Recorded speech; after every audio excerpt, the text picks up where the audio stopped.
Connect करना पड़ेगा ma'am, वो पूरी मशीन लगानी पड़ती है, जो टांगा सर करता है।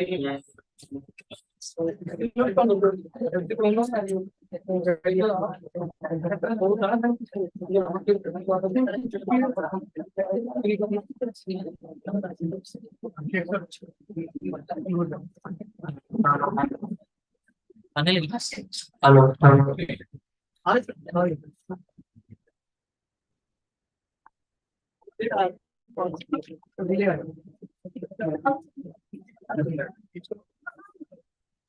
हाँ, अभी जरूरत नहीं पड़ती।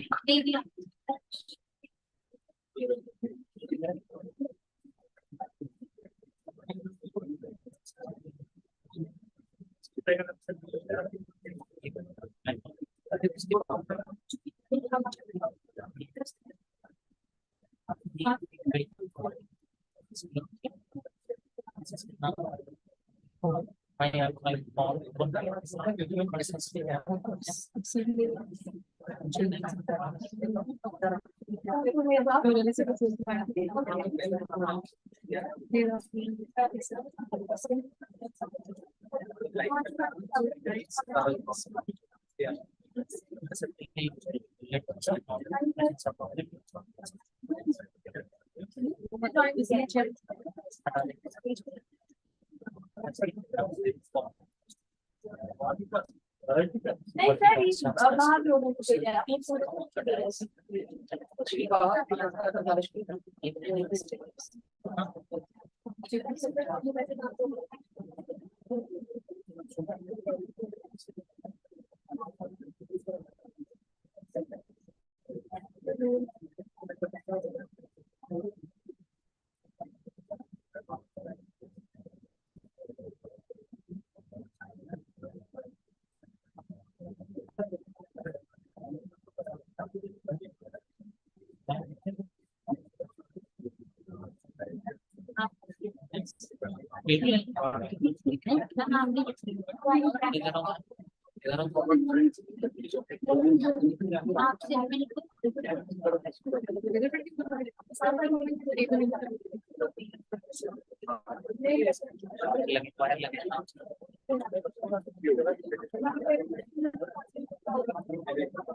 आपको बताया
Good evening, ladies and gentlemen.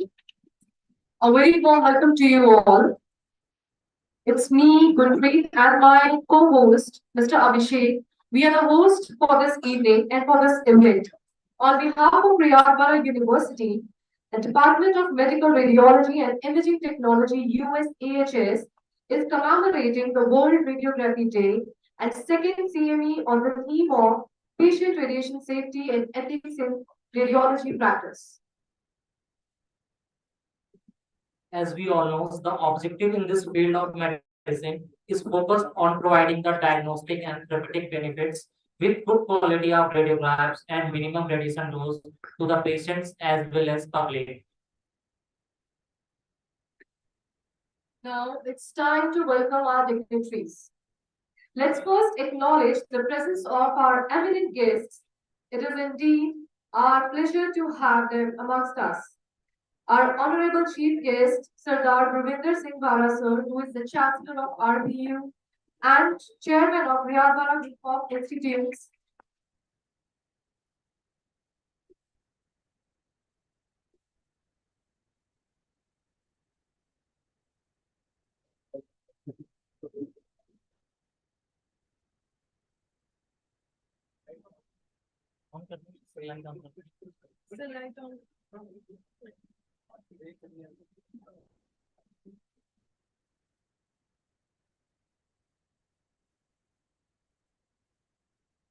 We welcome our dignitaries. Let's acknowledge first the presence of our eminent guests. It is indeed our pleasure to have them amongst us. Our Honorable Chairman and Chief Guest Sardar Ravinder Singh Bara sir, who is the Chancellor of RBU and Chairman of Riyadh Group of Institutes and Hospitals. He cannot be present in the event because of some urgent work. And now our guest of honor, Professor Dr. Parvinder Singh, who is the worthy Vice Chancellor of RBU, Professor Dr. S.K. Bansal sir, Dean Academic Affairs, RBU, Professor Dr. Pankaj Kaur, Dean USAHS, Professor Dr. Dinesh Sharma sir, Registrar RBU, our organizing chairperson, Professor Dr. Lalit Kumar Gupta, sir, and organizing secretary, Ms. Varshdeep Kaur, to grace this occasion. We welcome you all, sir, and ma'am.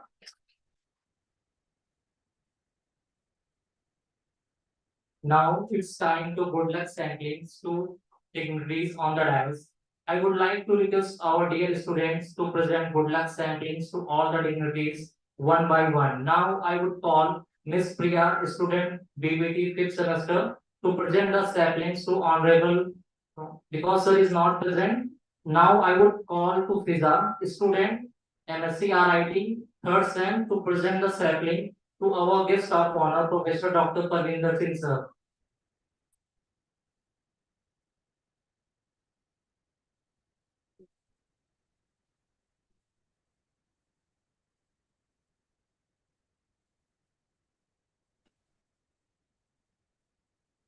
Miss Insa, Miss Aruz, student MSc RIT, to present the saplings to our Dean Academics, Professor Dr. S.K. Bansal sir.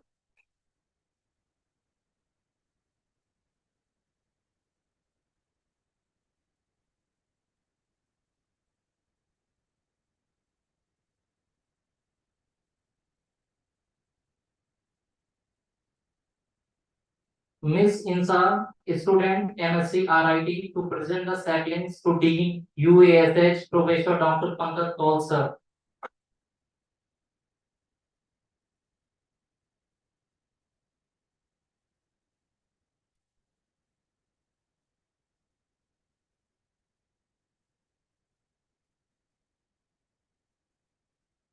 Mr. Rudraj, student BBT 5th semester, to present the saplings to our respected registrar sir, Professor Dr. Dinesh Sharma.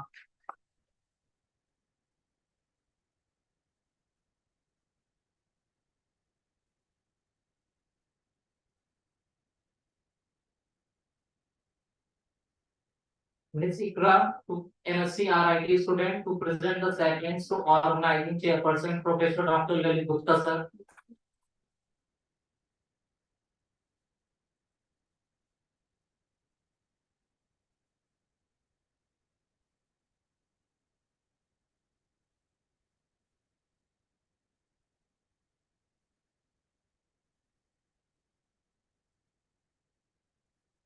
Ms. Sapna, tutor, Department of RIT, to present the saplings to organizing secretary, Ms. Varshdeep Kaur.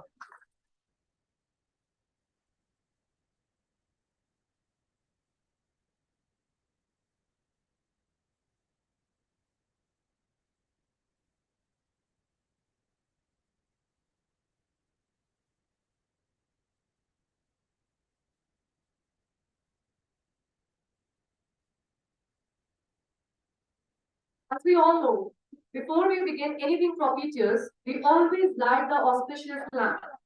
May I request our honorable chief guest and guest of honor and all the dignitaries sitting on the dais to kindly light the auspicious lamp and grace the occasion. Please give them a clap.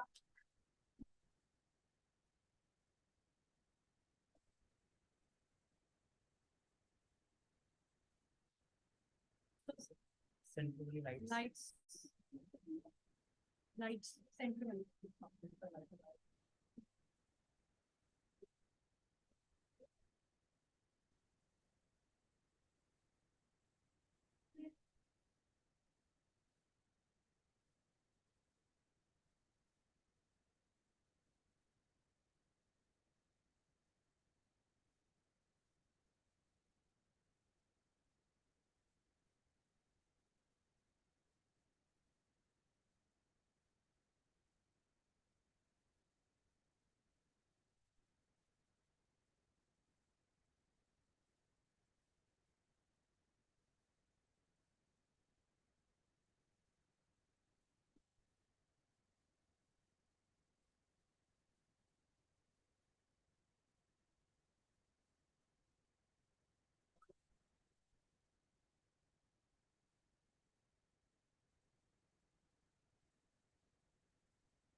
सरस्वते नमो नित्यं भद्रकाले नमो नमः वेद वेद्यांत वेद्यांग विद्यास्थावेम एवं च सरस्वती महाभागे विद्या कमल लोचले विद्या रूपे विशालाक्षी विद्या देहि नमोस्तुते. It's our holy tradition to worship our goddess Saraswati before any educational event. So let's dedicate a prayer to Ma Saraswati, for which I would like to invite Dr. Harpreet and his team to come over the stage and perform the prayer.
Thank you very much, Dr. Harpreet sir. Now, my friend Mr. Abhishek will speak few words on brief description about Professor W.C. Ranjan and the discovery of X-rays. Please, sir.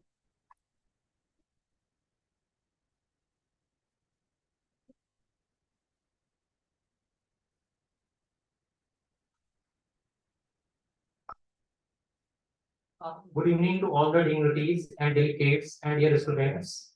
Let me introduce the history and the discovery of X-rays that were discovered by William Conrad Ranjan. William Conrad Ranjan, born in 27 March 1845 and died in 10 Feb 1923, was a German mechanical engineer and a physicist who on 8 November 1895 produced and detected electromagnetic radiation known as X-rays, Roentgen rays, an achievement that earned him the inaugural Nobel Prize in Physics in 1901. The brief history of W.C. Roentgen. At the age of 3, his family is moved to the Netherlands, where his mothers and family live. Roentgen attended the technical school in the Netherlands. In 1869, he graduated with a PhD from the University of Zurich. In 1874, Roentgen became a lecturer at the University of Strasbourg. In 1875, he became a professor at the Academy of Agriculture, Wittenberg. He returned to the Strasbourg as a professor of physics in 1876, and in 1879 he has appointed to the chair of physics. During 1895, at his laboratory in Würzburg, Physical Institute from the University of Würzburg, Roentgen was investigating the external effect from the various types of vacuum tube equipment. When an electrical discharge is passes through them, in early November, he was repeating his experiment with one linear tube in which a thin aluminum window has been ended to permit the cathode rays to exit the tube, but a cardboard covering was added to protect him from a damage by a strong electrostatic field that produced the cathode rays. Roentgen knew that cardboard covering and preventing the light from escaping, yet he observed that the invisible cathode rays cause a fluorescent effect on a small cardboard screen painted with barium platinum when it was placed close to the aluminum window. He investigated many properties of new rays. He temporarily termed the X-rays, using a mathematically designated X for something unknown. About 6 weeks after his discovery, he took a radiograph using X-rays of his wife Bertha hand. When she saw a skeleton, she exclaimed, "I have seen my death." He later took a better picture of his friend Albert Vaughan. W.C. Ranjan's awarded with many honor and awards. In 1901, Ranjan was awarded with the first Nobel Prize in Physics. In November 2004, IUPAC named the element 111111 Roentgenesium in the honor of W.C. Ranjan. One of the street in Geneva, Switzerland, named by the name of W.C. Ranjan, and the main event, this is the World Radiography Day, is celebrated, is an annual event promoting the role of medical imaging in modern healthcare. It is celebrated on 8th November each year, coinciding with the anniversary of Ronjan discovery. It was first introduced in 2012 as a joint initiative between the European Society of Radiology, Radiological Society of North America, and American College of Radiology. In Antarctica, there is a peak which is named as a W.C. Ronjan in the honor of W.C. Ronjan. So this is the brief history of radiography.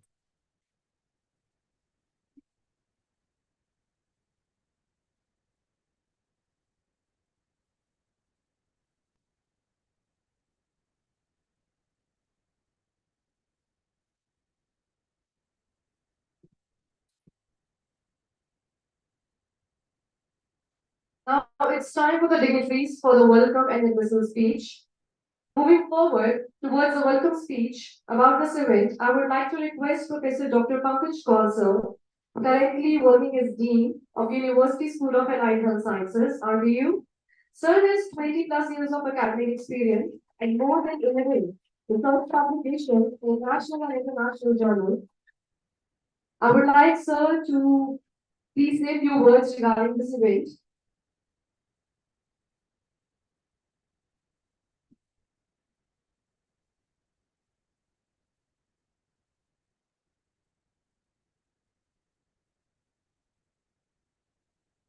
Namaskar, respected dignitaries on dais, revered faculty, and my adorable students. I welcome and congratulate you all on World Radiography Day, the day we commemorate to mark the anniversary of the discovery of electromagnetic radiations, as has been already explained to you by Mr. Abhishek ji, called as X-rays or Roentgen rays also, by the great German mechanical engineer. Basically, he was a mechanical engineer and he was physicist also, Wilhelm Conrad Roentgen in 1895.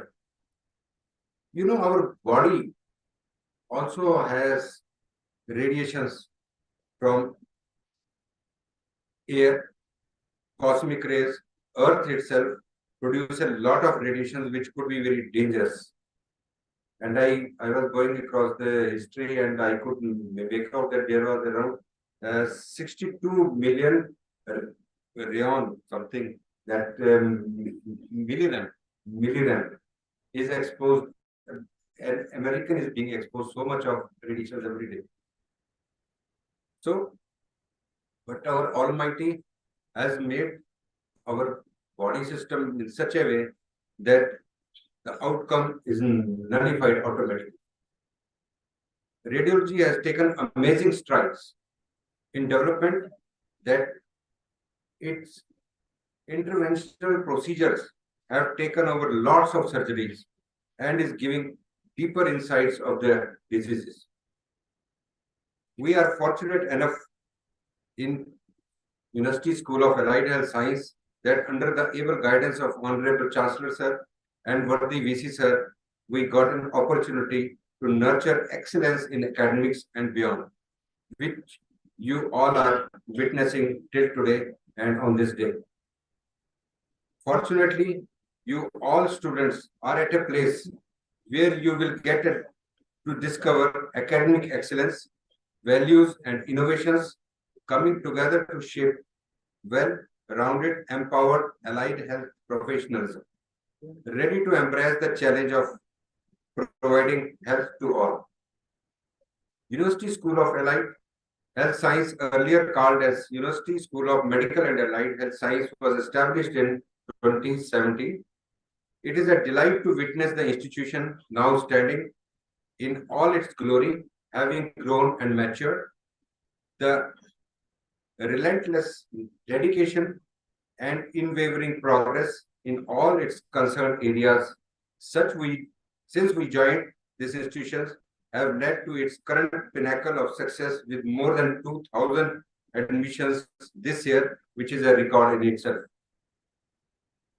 There is hardly any institution which is having qualified technocrats and professionals to teach as we have in Riyadh University. No institution has its own hospital too as we have. right from Honorable Chancellor Sir to all its faculty members and students have contributed significantly to the cause of medical and allied health education in Riyadh University. Since its inception, USAHS has played a vital role in shaping allied health students for excellence in academic as well as cultural, literary, sports, moral, and spiritual activities. I wish on this day that USAHS strives to instill in students a sense of selflessness and dedication towards healthcare, enabling them to act with awareness and a conscious mind full of empathy, humility, and dedication for the service of mankind. Thank you very much.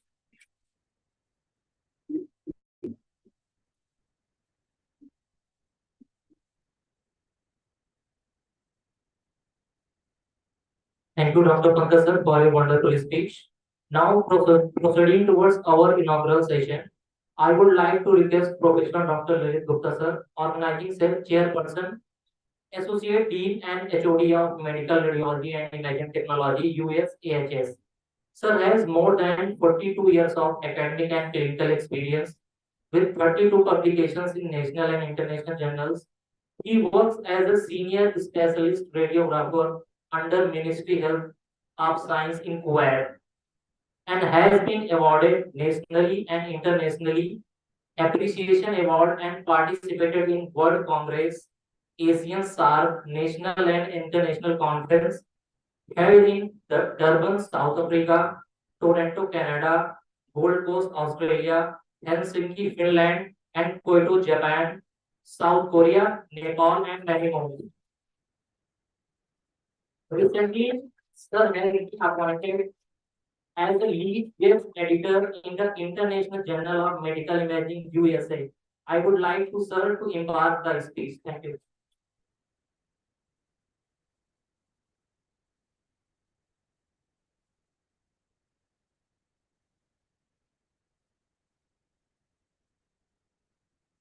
Thank you, Abhishek, for your kind words.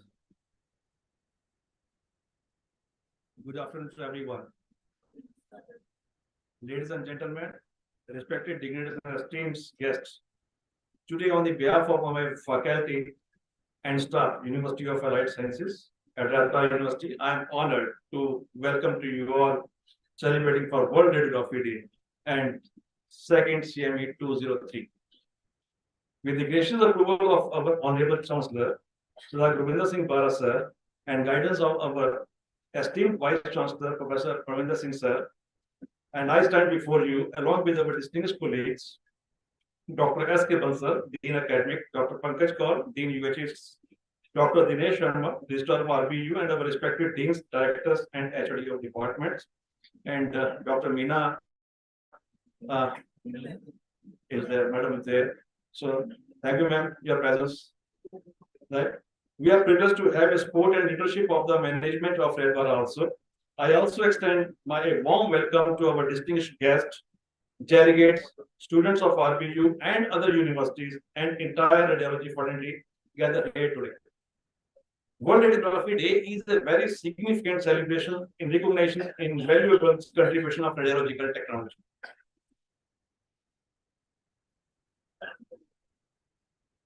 So field of world of in the healthcare. It's a day of pay homage to science and art medical imaging and a pivotal role in patient care. It is an honor to address you on this day as we celebrate the dedication and innovation of these who tirelessly work in this clinical field. The discovery of X-rays, Sir W.C. Ranjan in 1895 was nothing short of revolution in the field of medicine.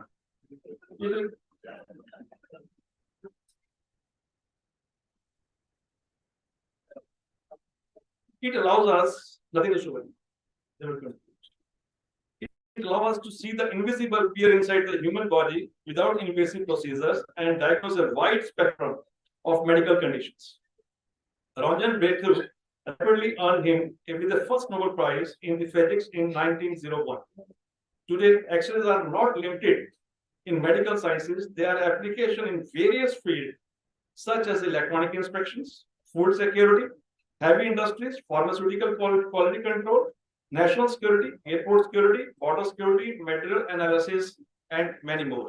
You see how the excellence is wide spectrum nowadays. The theme of this year, World Radiography Day and second CME, is a patient radiation safety and ethics in radiology practice. The theme underscores the radiographers are not merely image makers, they are caregivers who directly interact with the patient. During their most valuable moments, radiographers have the power to see beyond the surface to help diagnose hidden truths. Every image they capture in a piece of puzzle, aiding in a journey towards better health. They possess a unique blend and technical expertise and empathy of a patient's lives. They keep shining their light to bring clarity and healing to those in need, making significant difference one image at a time. Radiology fraternity, as in a forefront innovation, continuously pushing the boundaries of what is possible.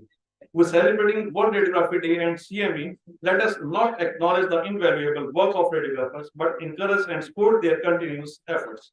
Let us recognize the significance and ongoing education, training, and professional development to ensure that they remain at the cutting edge of the dynamic field. In conclusion, on this World Radiography Day and CME, let us express our heartfelt gratitude to all radiology professionals across the globe for their unwavering commitment to the patient care, their significant contribution to medical science, and the pivotal role in transforming the world of healthcare. Let us stand together and support their continued growth and development, promote the valuables, compassion, empathy, and excellence in their practice. It is through our collective efforts that we can radiography continues to enhance the lives of patients and shape our future of the healthcare. Thank you, and may we have a meaningful and inspiring World Radiography Day and second year into the field of radiography. Thank you.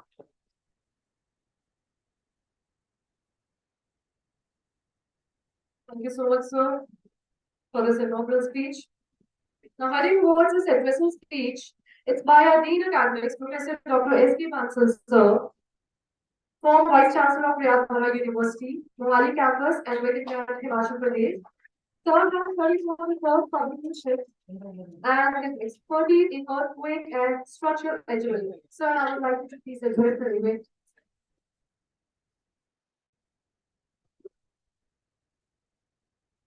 Worthy Vice Chancellor, Professor Dr. Parvinder Singh Ji, Registrar of the University, Professor Dr. Dinesh Sharma, Dean, University School of Allied Health Sciences, Professor Dr. Pankaj Kaul, Associate Dean, Professor Lalit, all the faculty members, my dear students. It's my proud privilege to be here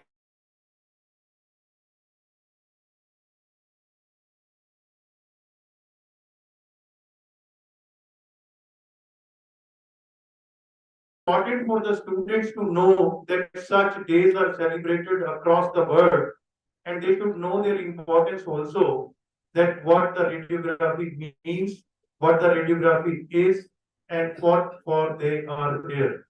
Now, I believe one thing, that your role in the patient care is very, very important. I believe that physicians or the surgeons, they are not able to make the diagnosis properly until and unless you give the radiology report appropriately. So you are very important for patient care, reporting and diagnosis of the problem for the patients. So I would like to congratulate University School of Allied Health Sciences for organizing this day. One, I would like to congratulate the students also, that you have chosen such an important and wonderful field, that you are going to be in radio diagnostics in future to serve the country, to serve the people of the country, so that you can diagnose, you can find out the reports and send the reports so that doctors can diagnose the problem and treat the patient accordingly. I am very happy that this day is celebrated today at Riyadh Bara University. I also, on behalf of the management and our Honorable Vice Chancellor, would like to tell you that we are going to provide you the excellent lab also. and we are working on that, and we are going to provide very shortly the labs so that you can learn more and more. Not saying much on this, I would like to again congratulate all the students present over here. I would like to make an appeal to all the students that you should be here till the end of the program so that you should be able to listen to the experts who are going to speak on this day on this area of the expertise so that you should be able to learn more and more. Thank you so much. Thank you one and all present over here.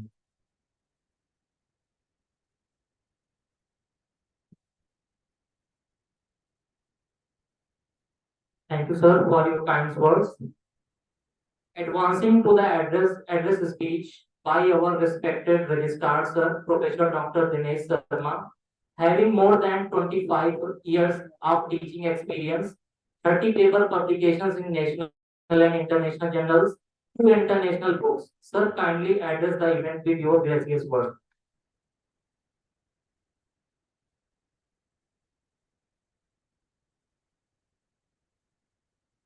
Evening, everyone. Thank you, Abhishek, for so nice, kind words, the nice introduction. First and foremost, my worthy Vice Chancellor, sir, Dean Academics, Dr. Bansal, Head of University School of Allied Health Sciences, Dr. Paul, Dr. Lalit Gupta, and all the teaching faculty from the University School of Allied Health Sciences. It is indeed a pleasure to stand here in front of all of you and say a few words regarding the World Radiography Day. Just like Abhishek said, I have got a few number of papers in international and national publications, but they all belong to English literature. So I may be a kind of misfit over here, but then yes, I mean, when it comes to the topic of the today's conference, which is practices ethics in the radiology. We all are in one way or the other being a witness to what is really happening. And when we talk about ethics, when we talk about the practices that are being observed, yes, I mean, I have read somewhere and I also have been interacting with a few of the faculty members from the RIT. Whatsoever they shared with me, I can really say that yes, I mean, you being students are here in this campus, and especially the students from RIT.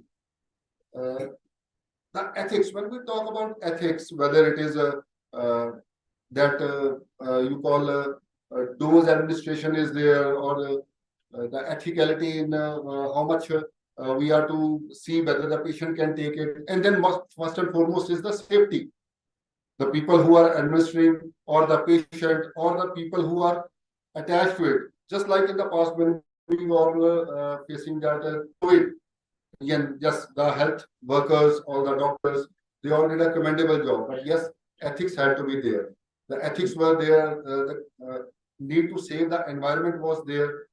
So I hope all of you, the students who are attending this conference, they will be learning a lot from this conference today. And all my heartfelt congratulations to the whole of the department, to the whole of the School of Allied Health Sciences. And I hope there are many more to come. And for sure, you all will be learning a lot from this. Thank you very much.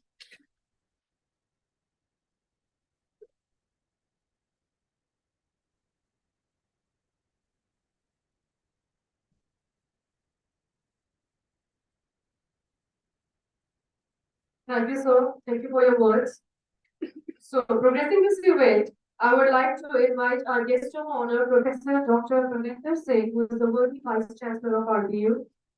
Sir has 24 years of academic experience, and formerly he had been the lecturer of examination and the registrar of examination for 12 years. So, please, for the occasion. Thank you very much for giving me this opportunity to be part of a very important event.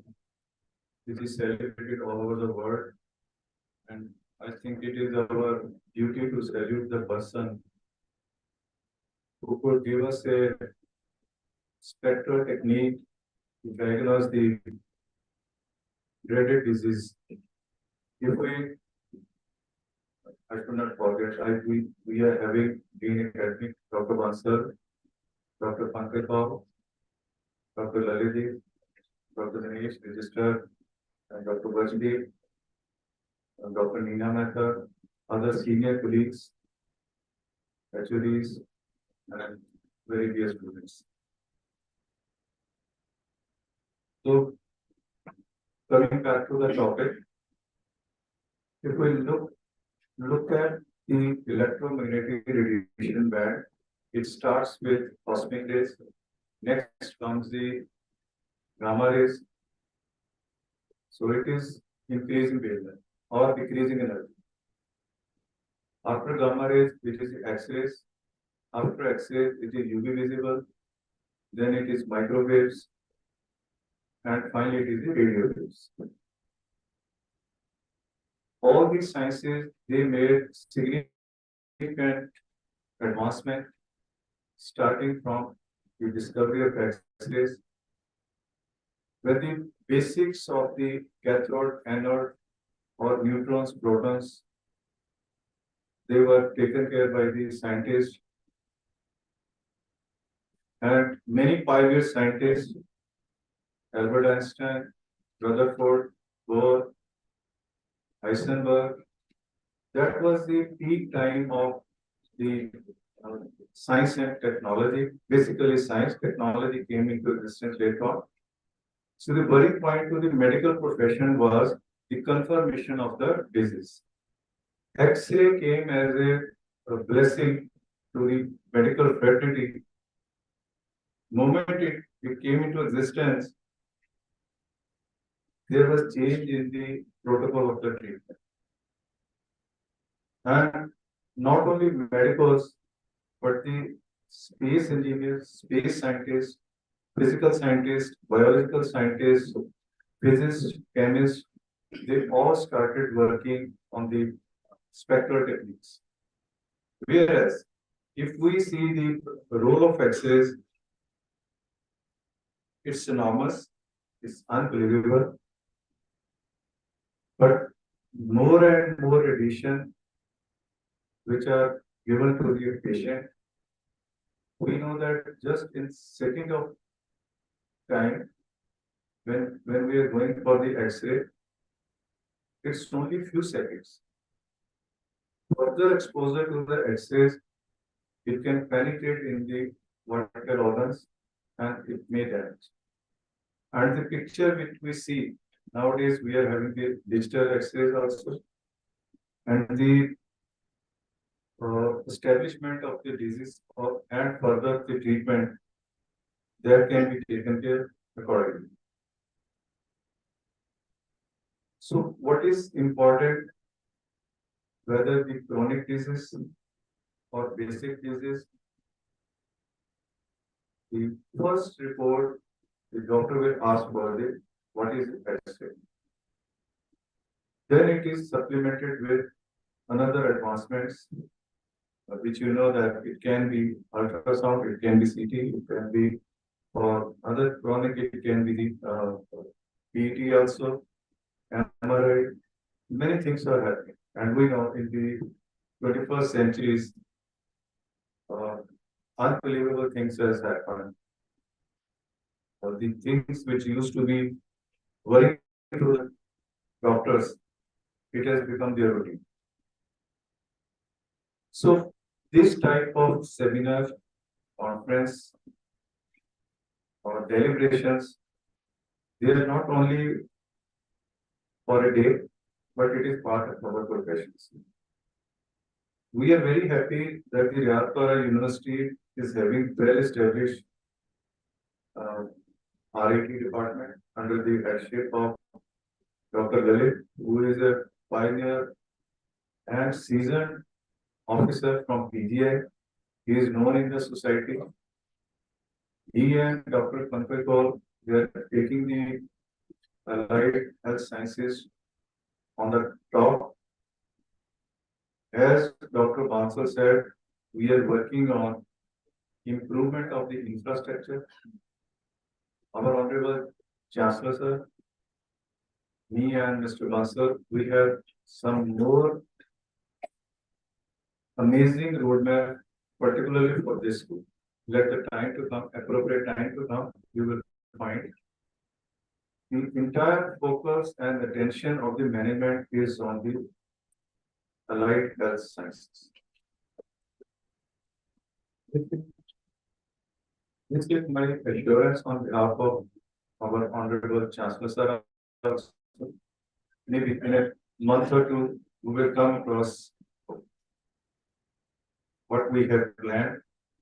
At the moment, if we talk about the topic today, this discovery of X-rays and also some of the allied, which you should appreciate. Along with this, what are the allied therapies which are taking place? That is the beam radiation therapy. I will not go into technicality. Use of machine to deliver the radiation externally. Then it is a brachytherapy. It's a very advanced also. And then the treatment plan. So accurate and individual patient, they have different treatment plans. What is the quantity of the dose to be given? So that the dosimetry calculation is also important. And then coming to the calibration and the quality assurance.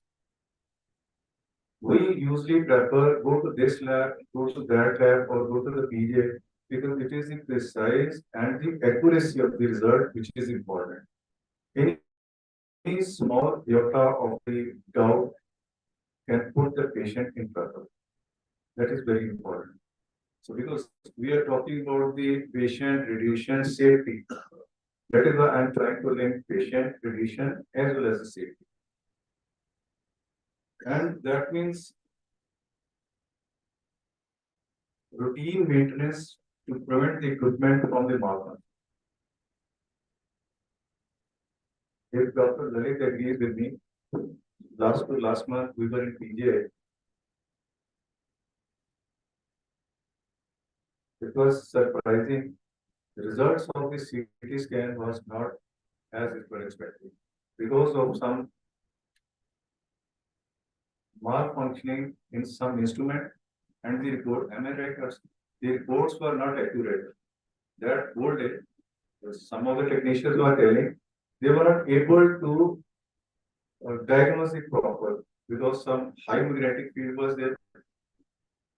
So, with visible any kind of outer disturbance, local environment, it can destabilize the functioning of the instrument because these are ultra sensitive instruments and equipment. Fluctuation of voltage or some undertreated technicians. So all these things can contribute, can affect the safety of the patient. Then radiation safety training healthcare professional is very important. We are teaching you, we are making you skillful radiologist, but your safety is also important. Use of protective equipments.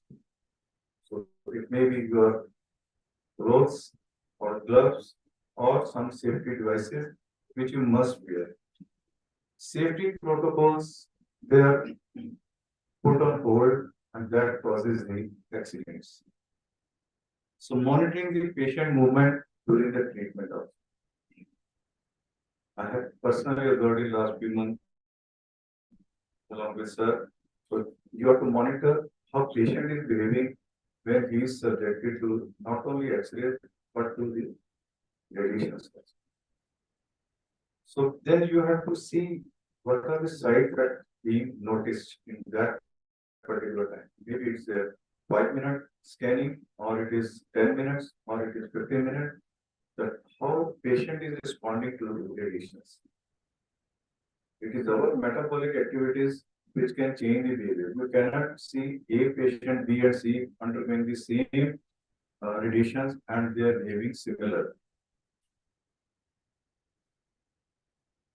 Then emerging technologies which are coming up now, that is the IGRT. I read in one of the papers, IGRT, that is the immense graduate radiation therapy, very advanced. And we know the proton therapy also. So what is important, dear students? Safety in the radiation treatment is a multifaceted endeavor and encompasses the various aspects that includes patient education, safety protocols, continuous quality assurance, integration of the latest technologies, effectiveness, and safety verification. So let us keep all these points for the better quality care and the health of the patient and safety of the patient. So once again, congratulating the team, particularly Dr. Lalit, Dr. Pankaj, and all the delegates who will be certainly getting updated information from this type of delegations. God bless you all. Thank you very much.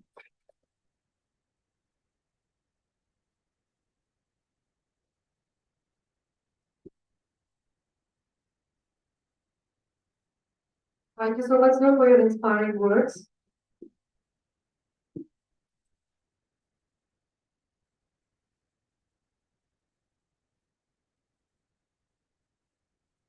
Now it's time to honor our dignitaries with a token of respect.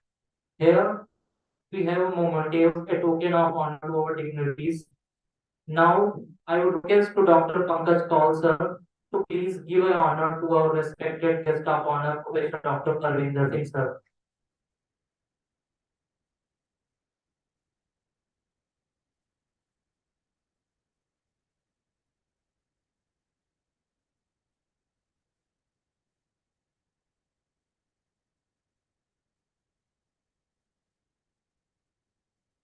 I would like to call our organizing chairperson, Professor Dr. Lalit Kumar Gupta sir, to give token of honor to Dean Academic Sir, Dr. Professor S.K. Bans.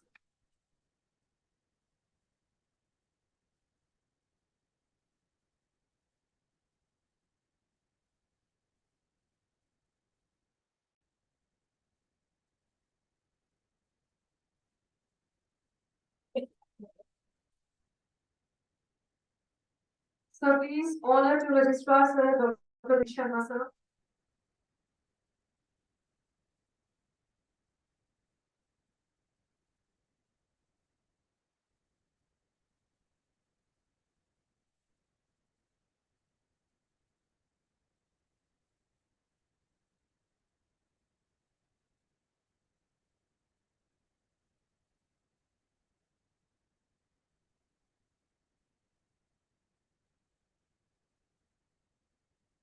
So please give honor to Dr. Pankaj Kaur, Dean USAHS.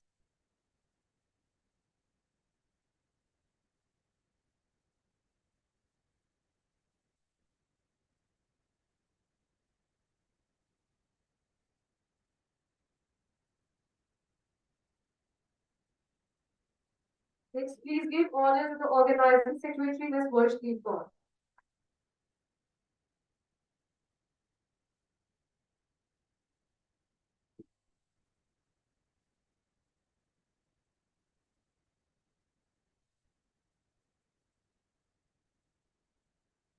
Last but not the least, we would love our guest of honor, Professor Dr. Parvinder Singh, Dr. Dinesh Sharma, and Dean Academic Sir, Dr. S.K. Bansal, to please give the honor to Professor Dr. Lalit Kumar Gupta.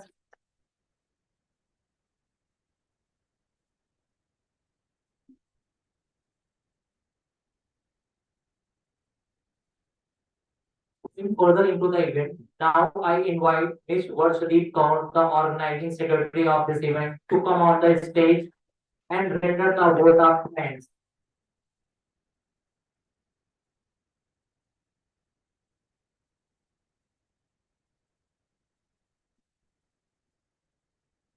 Respected dignitaries on the dais, fellow colleagues, guests, and my dear students, a very good afternoon to all of you present here. First of all, I would like to wish you all on this auspicious event of World Radiography Day, which is celebrated to mark the discovery of X-rays by Sir W.C. Roentgen. I feel privileged and honored to propose the vote of thanks speech and acknowledge the contribution of those who worked really hard to make this event happen. I would like to extend my heartfelt gratitude to our chief guest of the event, Sardar Gurvinder Singh Bahra, Chancellor Riyadh Bahra University, for his guidance and patronage. I would like to thank our guest of honor, Professor Dr. Parvinder Singh, Vice Chancellor Riyadh Bahra University, for his precious time. Our esteemed guest, Professor Dr. S.K. Bansal, Dean Academics, Professor Dr. Dinesh Sharma, Registrar, Riyadh Bahra University, Professor Dr. Pankaj Kohl, Dean USAHS. An event like this cannot happen overnight, so we have been fortunate enough to be backed by a team of very proactive and dedicated staff of our institution. I would like to thank the people who worked behind the scene to make this event happen, our horticulture, IT department, housekeeping staff, and the technical team for event management.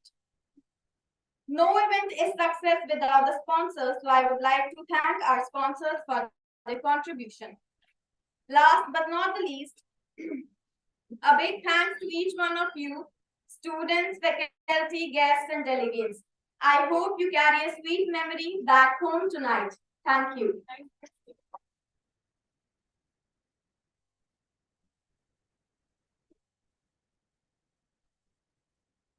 Before ending the inaugural session, ladies and gentlemen, I would like to draw your attention and request everyone to stand up in respect to our beloved nation. We shall now indulge in a brief moment and reverence unity with play the national anthem.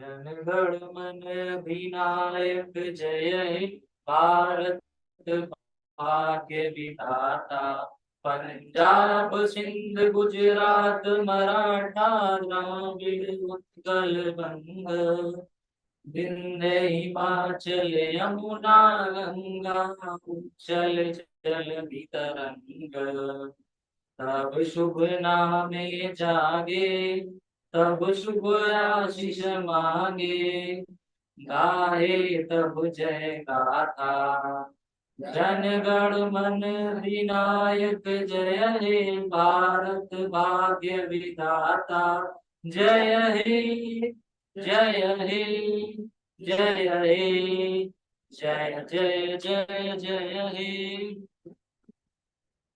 Thank you so much.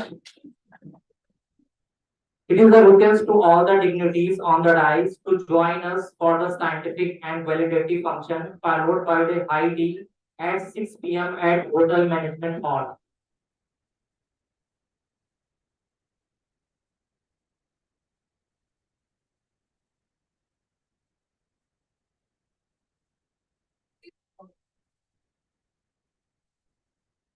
What's the ma'am?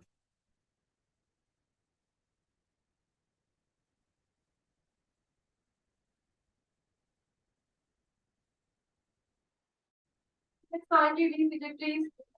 Don't rush. Please be seated.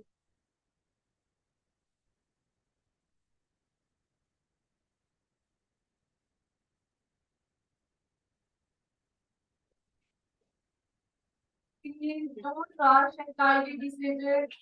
There's a second part of the program yet to be commenced. Please be seated.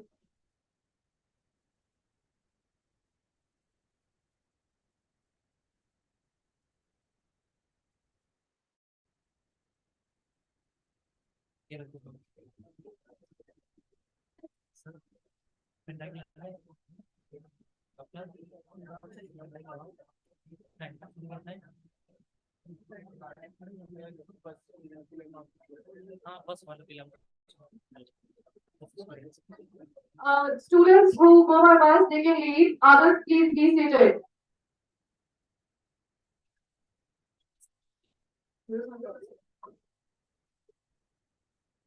Students, those who only goes by bus and rest of them, please be seated.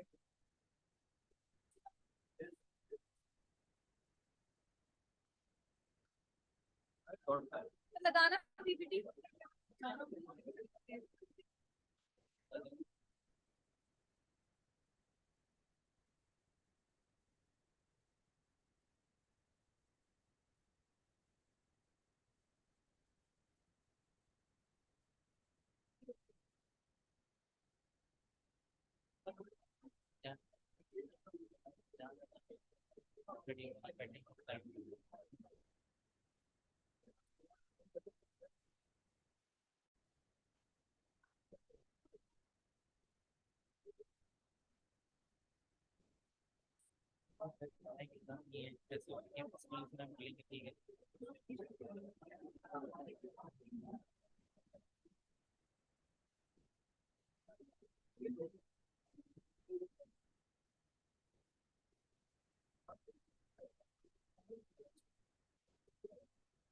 Now the second part of the program, the scientific program, we are starting it now.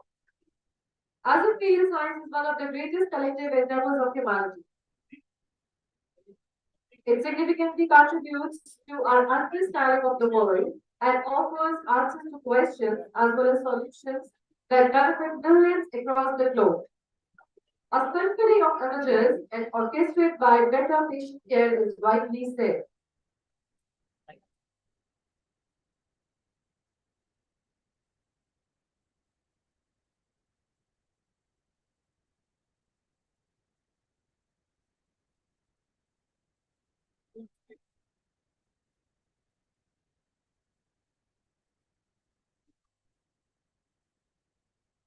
Now, heading toward the second part of this event, which relates with our theme of the today, patient radiation safety and ethics in radiology practice. So I invite our first speaker, Ms. Varshdeep Kaur, Assistant Professor, Department of Radiology, to present her topic on radiation and its effect.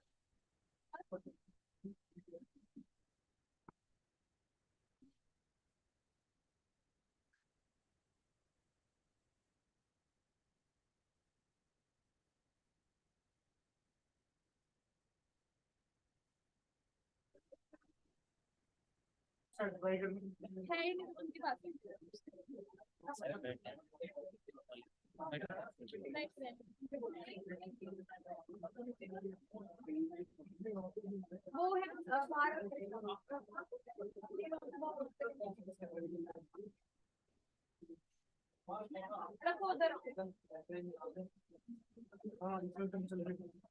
Sir वो चल गया ऐसे ठीक है, ऐसे ठीक है, ऐसे ठीक है, सर ऐसे ही ठीक है।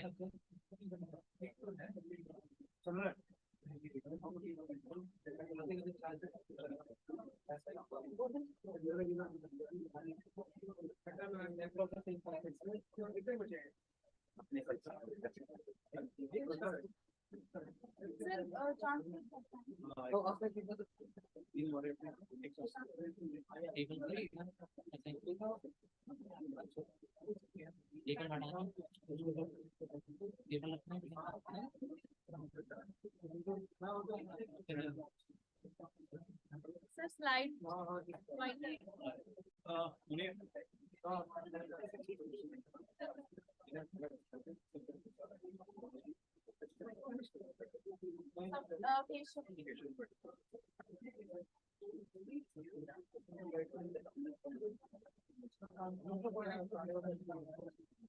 सर इफ्लाक के पास सेल्स हैं वर्षा वर्षा हम यहाँ से चला देंगे ठीक है नहीं कहाँ रुके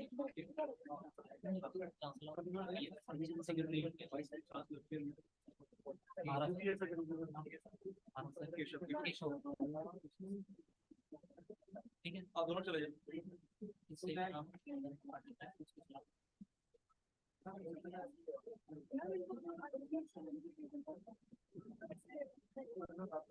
टेबल देखने को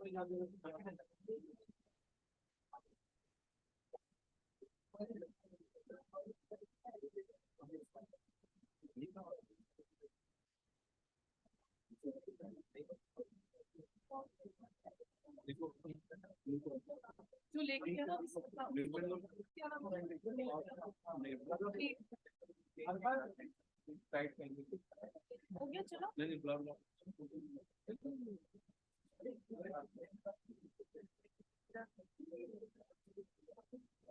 आगे आ जाओ।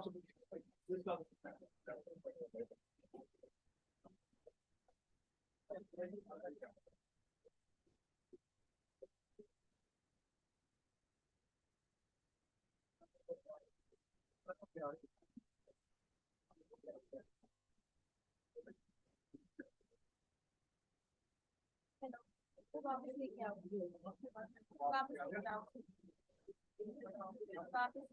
हेलो, हाँ हाँ,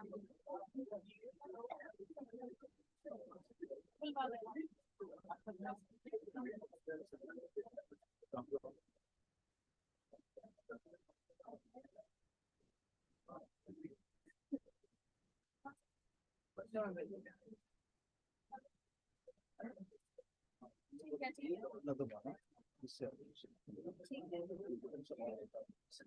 वाला नहीं दबाना है।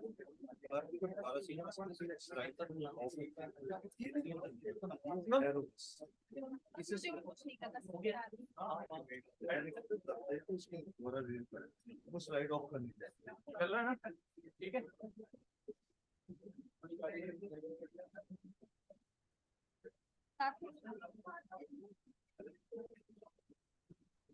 Once again, a very good afternoon, almost it's evening. So, good evening to everyone present here. I, Varshdeep Kaur. I'm right here, mic is. Hello.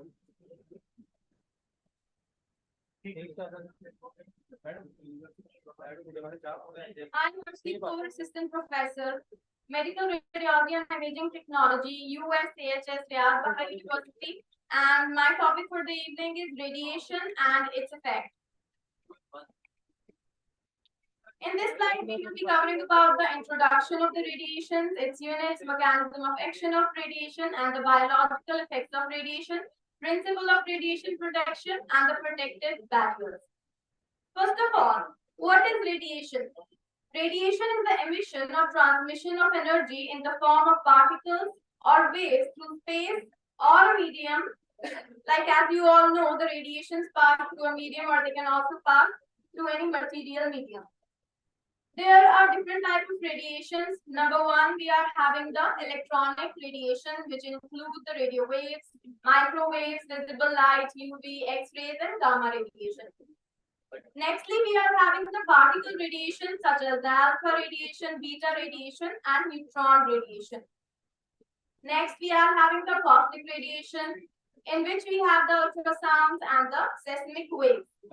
Next, there is the gravitational radiation, which takes the form of gravitational waves or ripples in the curvature of space-time. Moving on to the classification, the radiations are often classified as either ionizing or non-ionizing radiations. As you all know, ionizing radiations are the ones which are having the energy of more than 10 electron volts, which is enough to ionize any atom, molecule, or break the chemical bonds. Here we are having the electromagnetic ionizing radiations, in which we have the X-rays, gamma rays, high energy UV rays. Next, in the particle ionizing radiation, we are having the alpha, beta, and gamma.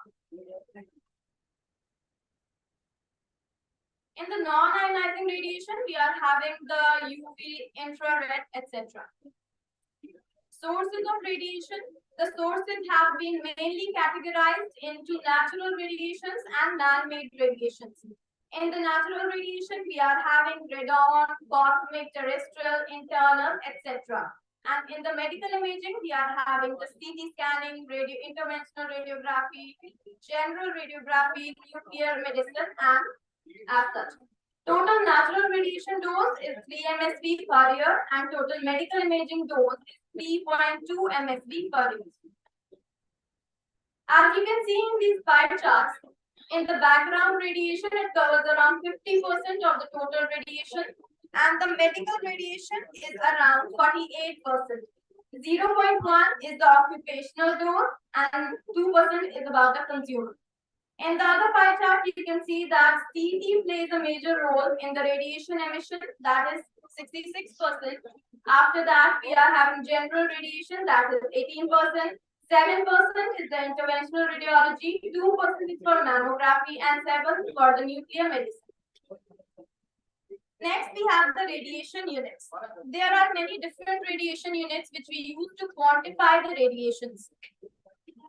Some of the basic radiation quantities or units that we use in the diagnostic radiology are exposure, karma, absorbed dose, equivalent dose, and the effective dose.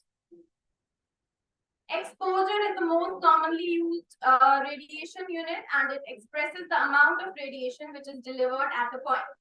So the conventional unit for the exposure is Roentgen, and the SI unit is the coulomb per kilogram of air. Next is the air karma. It is nothing but simply an acronym for the kinetic energy released per unit mass of air. Radiation absorbed dose. Biological effects usually are related to the radiation absorbed dose, and it can simply be defined as the energy that is absorbed per unit mass and has unit of joule per kg. The units GYA and GYT, that is grade A and grade T, refer to the radiation dose in air and tissue respectively. For a given air karma, the absorbed dose depends on the type of tissue being irradiated. Next, we have the equivalent dose, which is based on the absorbed dose to an organ. Like it is for the particular organ adjusted to account for the effectiveness of that type of radiation. The symbol for this type of unit, we are having HT, or we can also say severe, that is the SI unit. And severe is basically like after the name of the Swedish scientist, Rolf Sievert. And Rolf Sievert has done a lot of early work on dosimetry in the radiation therapy. Next, we have the radiation weighing factor.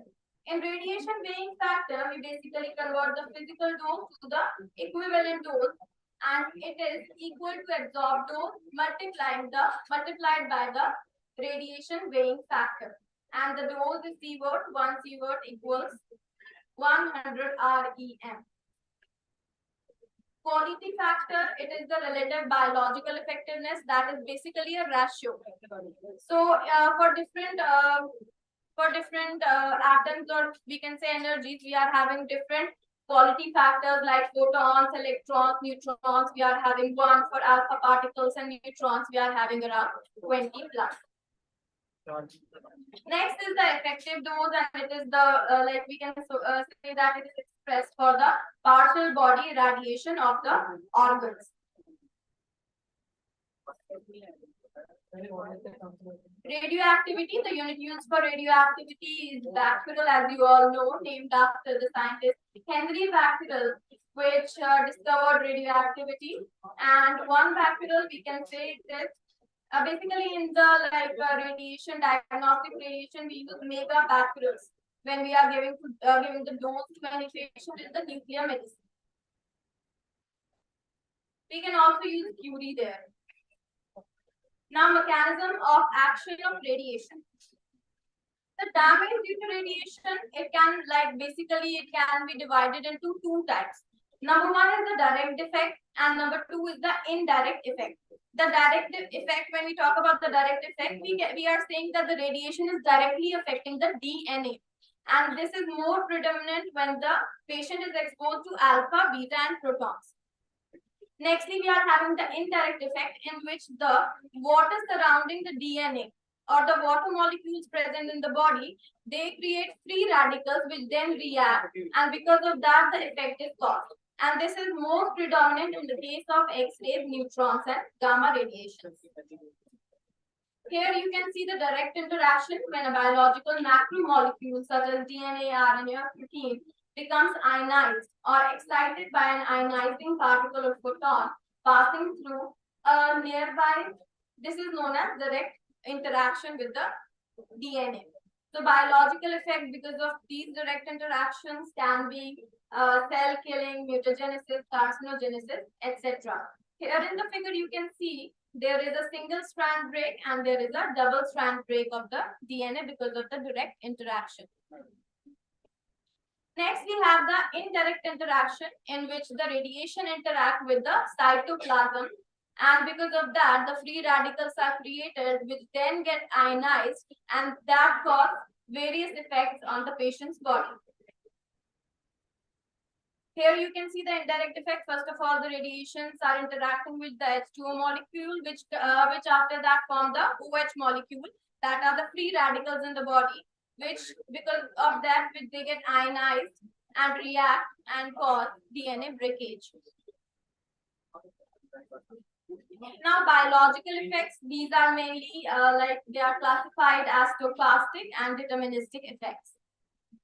Number one, here you can see like non-deterministic effects, we call them stochastic effects. And then we have the deterministic effects known as the non-stochastic effects. In the stochastic effect, the severity is independent of absorbed dose, and in the deterministic effect, it is dependent on the absorbed dose. Here, the threshold does not exist, and in the deterministic, threshold exists. After that, in non-deterministic or stochastic, we are having the probability of occurrence increase with the increasing absorbed dose. In the deterministic effect, we are having the severity increases with increased dose. The stochastic effect occurs due to cell changes and proliferation toward a malignant disease. And on the other hand, it occurs due to the cell killing, like the cell is killed. After that, examples we are having radiation-induced cancer, genetic effects, leukemia, in the non-deterministic effect, and cataract, arrhythmia, infertility, etc. in the non-stochastic effect. Somatic effects, as you all know, these are the effects that the patient does not carry to its future generation or offspring. These simply like these are having, they can show late as well as early effects, but that is only like it is only reduced to the patient only. It does not be carried around to the future generations. Here we are having the arrhythmia, that is the erythema, that is the skin redness. These are the early effects. Then we are having the epilation, that is the removal of the body hair. After that, in the late effects, we can see cancer, leukemia, that is the blood cancer, or cataract. Genetic effects, these are the late effects, and these effects affect the DNA damage, like they basically damage the DNA, and if the patient carries it to the offspring, then there can be congenital abnormalities in the fetus. In the non-deterministic or stochastic effects, we are having the late effects as cancer, and genetic effects like the genetic mutations, DNA mutations, etc. In the deterministic effect, we are having nausea, fatigue, diffuse redness, epilation, intestinal disorder, blood disorder, and the late somatic effects are cataract, fibrosis, organ atrophy, and sterility. Radiosensitivity. Different organs are sensitive to different type of radiation. Some of them are more sensitive and some of them are less sensitive to the radiations. And law of Bergonia and Tribon states that the radiosensitivity is greater for the cells having high mitotic rate, long mitotic future, but lymphocytes are exception to these laws. Factors affecting biological effects. How the biological effects are going to have the progress in any patient, these also like depend on different type of factors. Number one, we are having the types of radiation. Alpha, beta, gamma, X-rays, all of them will be having different biological effects on the patient. After that, there are types of exposures like the acute or chronic. Chronic is like prolonged exposure to any patient. Types of cell exposed, they can be somatic or germ cells.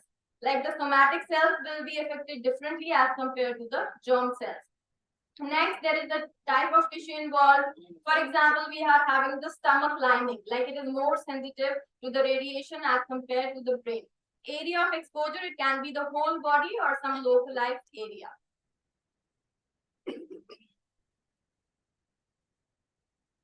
Next, here you can see lymphoid organs, bone marrow, testes and ovaries, small intestines. These are having relatively high radiosensitivity. Next, skin and other organs with epithelial cell lining like cornea, lens, oral cavity, esophagus, GI organ, bladder, vagina, cervix, rectum.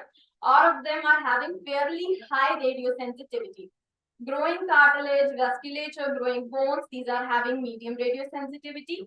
Mature cartilage or bone, lungs, kidneys, liver, pancreas, adrenal gland, pituitary gland, thyroid, and salivary glands are having fairly low radiosensitivity. Muscle, brain, and spinal cord also have low radiosensitivity. Radiation effects on fetus. The radiation effect on fetus is like more in its early developing stage as compared to its developed stage. Like when the fetus is in its organogenesis, at that time it is more radiosensitive as compared to when the organs have been developed. Here you can see radiation risk to fetus are related to exposure magnitude, time of pregnancy. So time of pregnancy is like if the fetus is still developing, at that time it will be high as compared to when the fetus is developed. Radiation risks are more significant during organogenesis and the early fetal period. Threshold for malformation of the fetus is around 100 to 200 milligray for malformations. Exposure 1 millisievert is considered safe for a fetus. Thank you.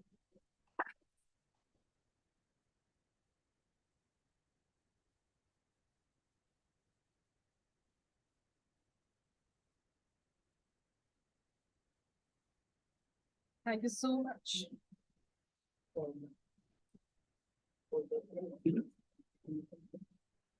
Thank you so much, Varshima. Now moving towards the second scientific talk, I would like to invite Mr. Santosh Kumar Yadav, Assistant Professor of Medical Radiology, to deliver his talk on radiation safety in adults and pediatric radiology.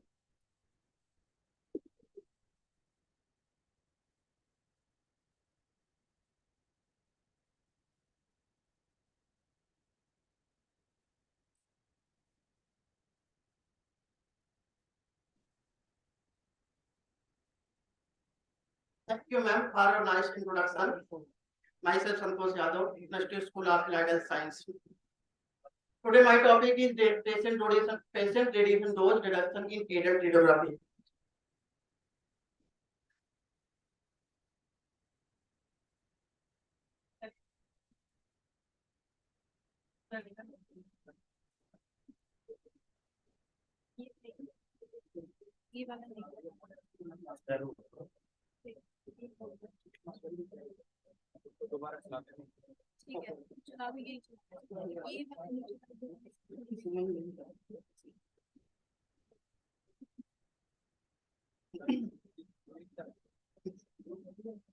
Now let's start.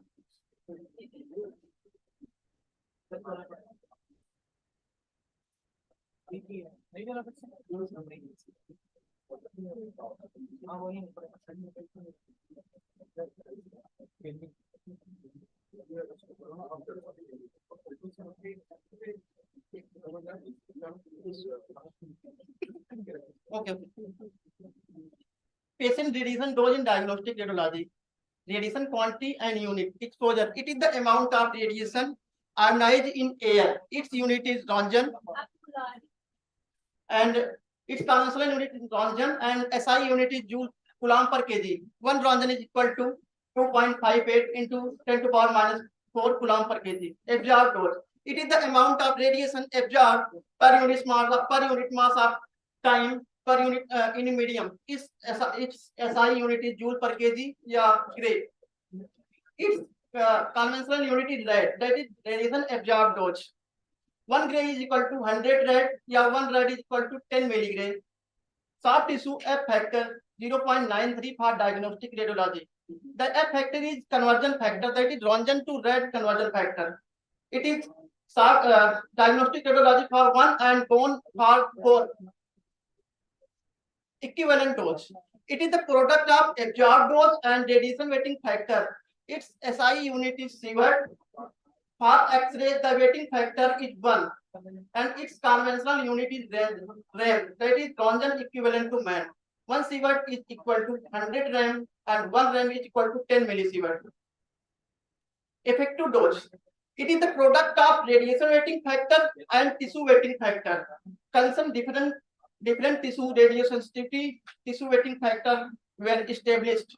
Assigning the proportion of the risk of stochastic effect include fatal and non-fatal cancer risk plus serious hereditary effect to all generations resulting from irradiation of that tissue compared to a uniform whole body radiation.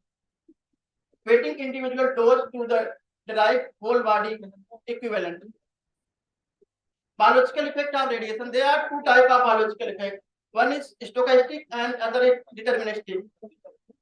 The stochastic effect is one in which the probability of occurrence is increased with dose. It has no threshold dose below which there is no response to occur. Radiation-induced genetic effect and cancer incidence are example of stochastic effect. Deterministic effect. It occurs at high dose. It occurs at high dose. The severity of occurrence is increases with dose. It has a threshold dose below which there is no response to occur. The example of deterministic effect are skin erythema, sterility, cataract. Dose affecting factor. X-ray beam energy KVP. Higher KVP result in lower radiation dose. Added filtration. Higher added filtration result in lower radiation dose. Collimation. Aggressive collimation reduce the irradiated area as well as scattered radiation. Grid reduce the scattered radiation but increase the patient dose. Image receptor. Faster image receptor reduce the patient radiation dose. Tube current and exposure time. Patient radiation dose is proportional to MS. Patient size. It is beneficial to optimize the technique chart for various patient size and anatomic areas. Objective of reduction of dose, LRR, as low as reasonably achievable, with least possible dose of radiation. Try to get a detailed sharp image. Avoidance of unnecessary dose. The basic principle of LRR, economics and social factor begin takes and it's into account should always apply. No excuse for X-ray examination to be carried out again and again with unnecessarily high dose. Factor leading to the reduction of radiation include the elimination of radiation, not contribution to the formation of a useful image and the correct choice of a sensitive image receptor suitable for the diagnostic requirement of a particular case. It is necessary to reduce the absorbed dose received by tissue in the region of the body under examination to a minimum compatible with obtaining the necessary information for the particularly patient. Limits as far as it's practicable the irradiation of the other part of the body. Reduce the frequency of unnecessary repeat irradiation. Next, if another modality without involving radiation can be used in the assessment of disease with comparable accuracy, it should be preferred over X-ray. Field size. Use of smallest practical X-ray field and its accurable positioning on the patient. It reduces the total irradiation energy delivered to the patient and therefore the mass of the skin and internal tissue irradiation. Beam limiting device such as collimation and beam restriction are available with automatically restrict the X-ray beam if the size of radiographic cassette employed in the X-ray equipment. This is the structure of collimator. Distance from the collimator to scan image receptor, that is SID. Simply moving the X-ray source further from the patient, the exposure is decreased by virtue of the inverse square law. The inverse square law is intensity of radiation is inversely proportional to the square of distance. However, to obtain the desired radiographic image, the amount of radiation striking the image receptor must be the same, no matter at what distance the source is positioned. The MM must be increased accordingly to maintain a constant exposure. This is the figure of inverse square law. If we increase the distance, the intensity of radiation it decreases 4 times of its original value. Two related advantages of source to surface distance are the unsharpness of the image is reduced due to smaller penumbra at the large source to surface distance. The magnification of image as the receptor is reduced, which is desirable for most diagnostic procedure, since the radiographer wants to see the pathology of actual size for proper comparison of the other internal structures. In radiography and fluoroscopy with mobile X-ray equipment, the focal spot to skin distance should not be less than 30 centimeter, where in stationary distance should not be less than 45 centimeter. Longer focal spot to receptor distance has a clinical advantage. Photofluorography and radiography of the chest should be performed with a focal spot to image receptor distance at least 120 centimeter. Total filtration of the X-ray. A filter is a metallic sheet introduced in the path of X-ray to reduce the patient dose. It mainly absorbs the low energy photon and increase the mean energy. To cut off the low energy component from the X-ray beam, we do not contribute to diagnostic image formation, but result in the unnecessary patient exposure. If the filtration is too high, image contrast will be poor and the unit will be overloaded. Therefore, it is necessary that the total filtration that is inherent and added provide for the X-ray tube be as a part of the recommended value. The determination of HBT of the X-ray beam is method of evaluation of the total aluminum equivalent filtration of the X-ray beam. Total aluminum equivalent filtration of the X-ray tube is evaluated by the determine the HBT of the beam. But generally, new solid state detector directly gives the value of HBT and total filtration is used in diagnostic X-ray equipment. Minimum filtration of the X-ray tube. For ensuring the diagnostic quality of the X-ray beam, the total filtration of the X-ray source assembly should comply with the half value layer requirement. If KVP is less than 70, then 1.5 mm aluminum equivalent are used. If KVP is greater than 70 and less than 100, then 2 mm aluminum equivalent are used. If KVP is greater than 100, then 2.5 mm aluminum equivalent are used. Aluminum equivalent of tabletop couch, that is couch 1.2 mm all X-ray. This is the structure of filter.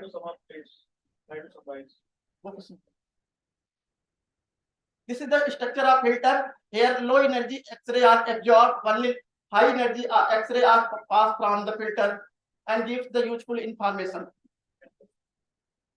Structure of grid. Grid are placed between the patient and the film to reduce the scatter radiation. Consist of lead interspacing aligned with the geometry of the X-ray beam, particularly for the tube. The interspace between lead are made up of aluminum. Grid is invented by the Dr. Gustav Bucky in 1913. This is the structure of anti-scatter grid. To avoid the scatter radiation from the patient, reduce the detector producing a degradation in the image quality. Shall be easily removable in new X-ray system according to the IEC system standard. Bucky factor. The ratio of incident radiation falling on the grid to the transmitting radiation passing through the grid. It indicates how much we should increase or decrease the factor when doing X-ray with or without grid. Standby radiation. The radiation emitting from the X-ray tube when the exposure switch or time is not activated shall not exceed a rate of 0.03 milliroentgen in 1 minute, a 5 centimeter from any accessible surface of the diagnostic source assembly. Radiation discharge through the X-ray tube will not exceed 100 milliroentgen in 1 hour at 1 meter distance from the X-ray source. Applies to any capacity storage in a diagnostic X-ray system with a full open beam denting device. Intensify screen and radiographic film. They contain high efficiency fluorescent material such as rare earth metal, that is gadolinium oxysulfide, barium, and tantalum are require less radiation than conventional intensive high screen to produce radiograph with similar image quality. Using an intensive high screen reduce the dose required for an examination, which can result in shorter exposure time and hence less moment and sharpness.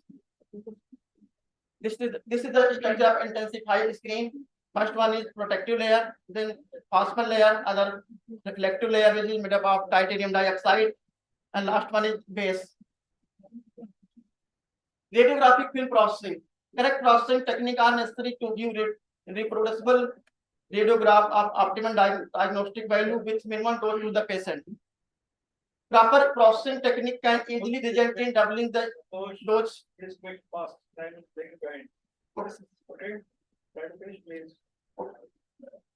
Automatic film processing has got advantage over manual ones. Provide compact size film, faster, more consistent time and temperature control. This is the structure of automatic film processing. Reduction in number if repeat irradiation. X-ray should be repeated until the new radiograph given added information which was not available on the previous radiograph. The major cause of taken identified is most of the studies was either on error in the positioning of the patient or radiograph that was overexposure or underexposure. Use of a reference list of technical factors such as KVP and MS on the patient side and safe is strongly recommended as an aid to proper irradiation. Automatic exposure control. Dose increase if one does not select factor properly, noise index or noise quality parameter. If one select high noise index, poor image quality, low dose. Low noise index, good quality, high dose. Example, kidney for stone unlikely to be missed even in the low dose scan, but for appendicitis, high dose scan is needed. Heavy patient upper value may reach. Quality assurance of diagnostic radiology. Tolerance of radiation and optical field is 0.02%. Central beam alignment is less than 1.5 degree. Effective focal spot size measurement. If focal spot size is 0.3 mm, then 0.5 mm, then we can add 0.5 f. If focal spot size is less than 0.8 and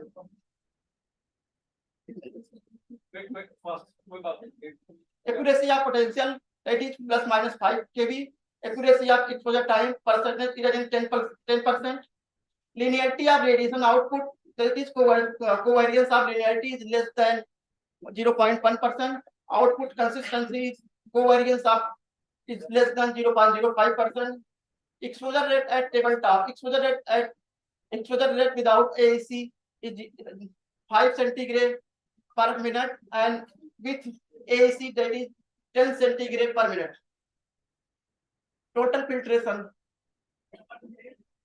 If KFP is less than 70 KFP, then 1.5 aluminum equivalent are used. If KFP is greater than 70 and less than 100, then 2 aluminum equivalent are used. If KFP is greater than 100, then 2.5 aluminum equivalent are used. How much you have basically? You have already taken so much time.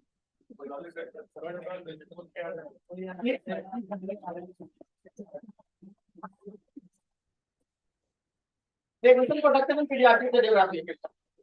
Keep in mind for child examination.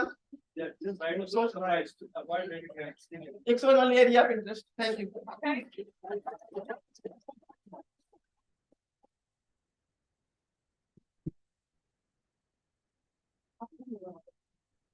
Thank you so much, sir. Now, progressing further into the session, I would like our third speaker, Mr. Abhishek Kumar, Assistant Professor, USAHS, to deliver his talk on radiation safety in interventional radiology.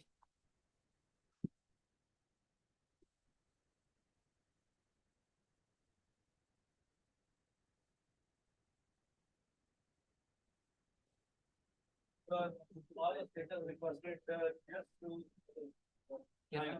So within 10 minutes. Good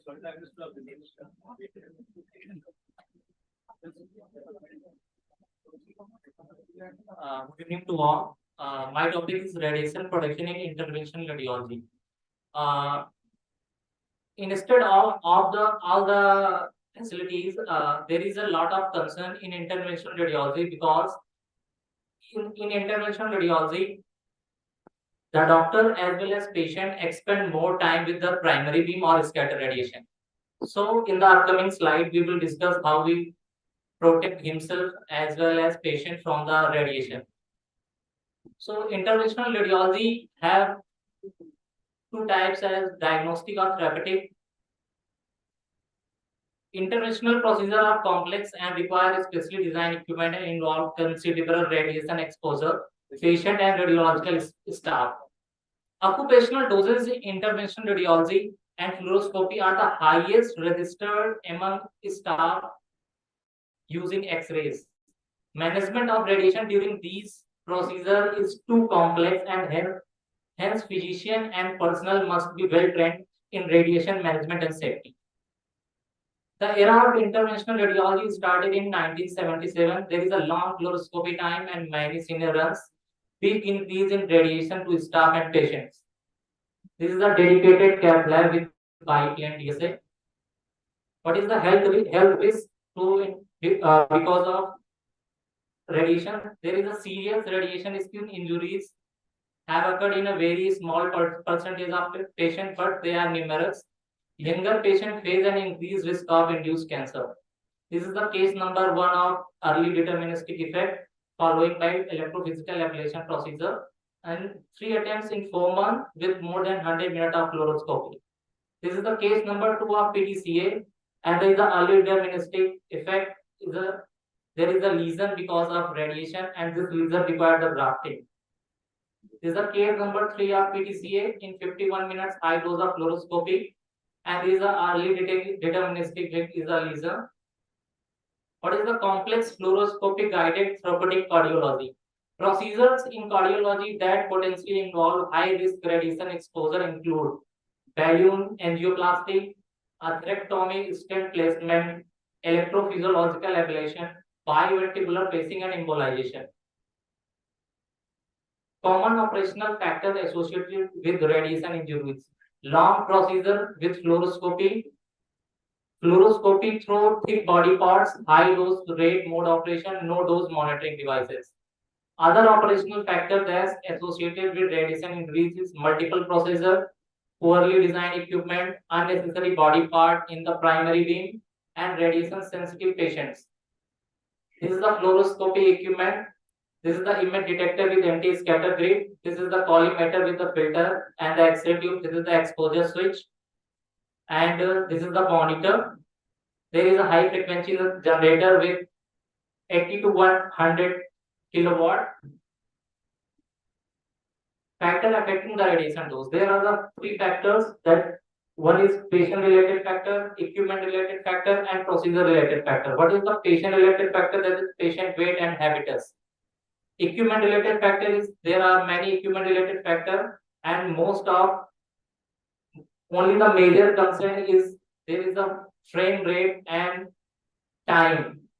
This is the major concern because if we increases the time, there is a lot of occurrence of deterministic effect like early erythema and lesion.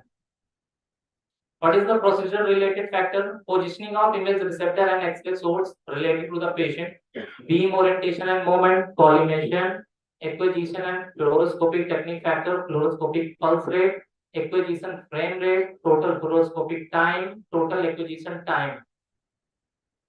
What is the physical factor and challenges to the radiation management? To create the image, some X-ray must interact with the tissue while others completely penetrate to the patient. Here, when the beam enters to the patient, X-ray interact in the patient, rendering with the beam non-uniform. In the entrance side of patient, there is a lot of entrance surface exposure, around 100 times in comparative to the transmitted. What is the lesion from that? Entrance skin tissue received highest dose of X-ray at the greatest risk of injuries. This is about the inverse square law. X-ray intensity decreases with the distance from the converging rapidly with the closer to the source. This is a If we compare from 8 centimeter to the 70 centimeter, there is a 64 unit of intensity and there is a 1 unit of. As we goes through more distance, there is a less radiation. What is the lesson? Understanding how to take the advantage of rapid changes in dose rate with the distance from the source is essential to good radiation management. Practical application and demonstrated in the following slides. All conditions are unchanged. Moving the patient towards or away from the X-ray tube can significantly affect the dose rate to the skin. What is the lesson from that? Keep the X-ray tube as practicable maximum distance from the patient. Second one, all other conditions are unchanged. Moving the image receptor towards the patient lower the radiation rate and lower the skin rate. Here the image receptor is farther from the patient and there is a 4 unit of intensity. When we close the image receptor towards the patient, there is a 2 unit of intensity. What is the next factor? The thicker the tissue masses absorb more radiation, thus much more radiation must be used to penetrate the large patient. Risk to the skin is greater for the large patient. There is a 15 centimeter body habitus, there is a 20 and 25 and 30. The intense surface exposure is increases as well as the dose to the patient is increases like 2 gray, 4 to 6 gray, and the last where the patient anatomy is 30 centimeter, the exposure is around 16 to 24 gray. Thicker tissue masses absorb more radiation, thus much more radiation must be used to when steep angle are employed. This is the thick oblique geometry versus thick PA geometry. In this geometry, there is a dose rate around 20 to 40 milligray. When the beam is oblique orientation, then the dose rate will increases. What is the effect of filtration in the radiation protection? Beam energy filtration controls the lower end of a spectrum. Some systems have filters that is not adjustable, others have a set of filters that are used under the imaging scheme. This is the unfiltered beam spectrum. This is the 1 mm filtration beam and the intensity is more in comparative to the 3 mm filter. In 3 mm filter, the intensity is reduced and the average energy increases from 10 kV to 20 kV. What is the relation? To use filter optimally, system must be designed to produce the appropriate beam intensity. What is the role of pulse fluoroscopy in the radiation protection in interventional radiology? First of all, discuss what is the continuous fluoroscopy. In conventional continuous beam fluoroscopy, there is no inherent blurred appearance of motion because the exposure time of each image lasts in 1/30th of the second at 30 frame per second. In pulse fluoroscopy, we acquire the image in each X-ray pulse with grip controlled X-ray tube. In each X-ray pulse, X-ray emit the radiation, then stop. Then after in each pulse, we acquire the image and image quality will also increases. How we utilize the pulse fluoroscopy? Pulse fluoroscopy reduce the dose with 15 pulses per second, and the sharpness of the image also increases. Dose per pulse is same, only half as many pulses are used, the dose is reduced by the 50%. And this is the pulse fluoroscopy with dose reduction at 7.5 pulse per second. Pulse fluoroscopy can be used as a method of reducing the radiation dose, particularly when the pulse rate is reduced. But pulse fluoroscopy does not mean that the dose rate is lower in comparison with the continuous fluoroscopy. Dose rate depends on the dose per pulse and the number of pulse per second. What is the relation? Variable pulse fluoroscopy is an important tool to manage the radiation dose to the patient, but the actual effect on the dose can be enhanced, decreased, or maintain the dose level. The actual effect must be estimated by a qualified physicist. What is the role of collimation? There is a variation between the start dose and patient in fluoroscopy? Yes, reducing the patient dose will lower the start dose too. However, The opposite is true. As the start dose can be reduced, thus the personal protective devices such as lead that will not reduce the patient dose. What does the collimation do? Collimation confines the X-ray beam to an area and reduces the area, thus reduce the exposure. While narrowing the field of his view is beneficial, reduces the stochastic effect of the patient by reducing the volume of tissue at risk, reduces the scatter radiation at the image receptor, improves the contrast, reduce the ambient radiation exposure to the personal, reduce the potential overlap field of when the beam is reoriented. What is the drawback of magnification mode in fluoroscopy? When you magnify any image, the dose rate will increase. This is the 12-inch magnification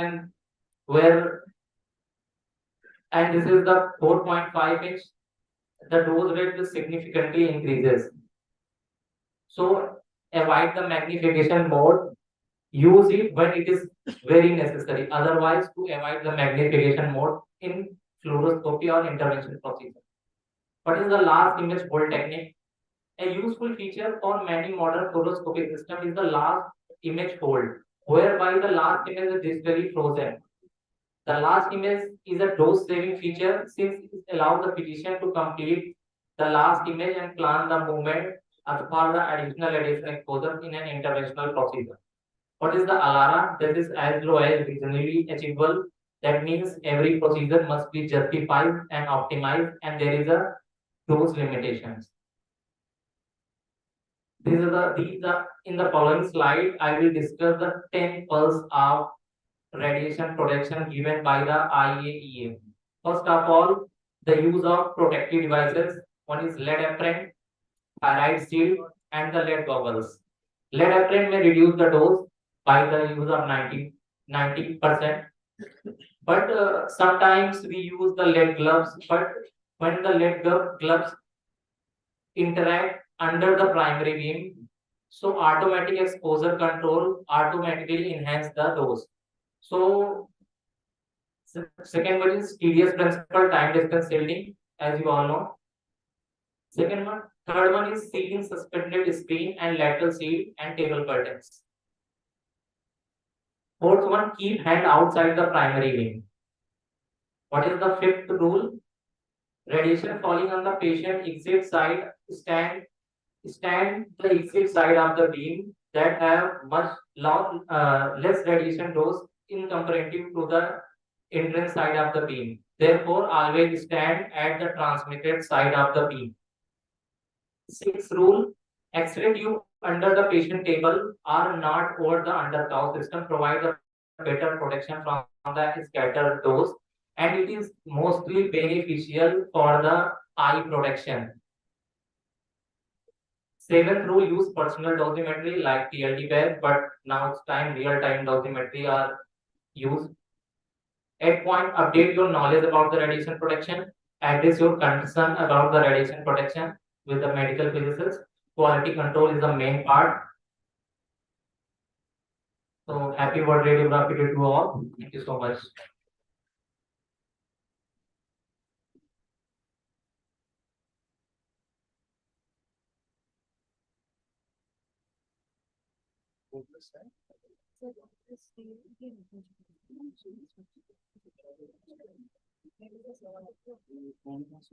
Hello.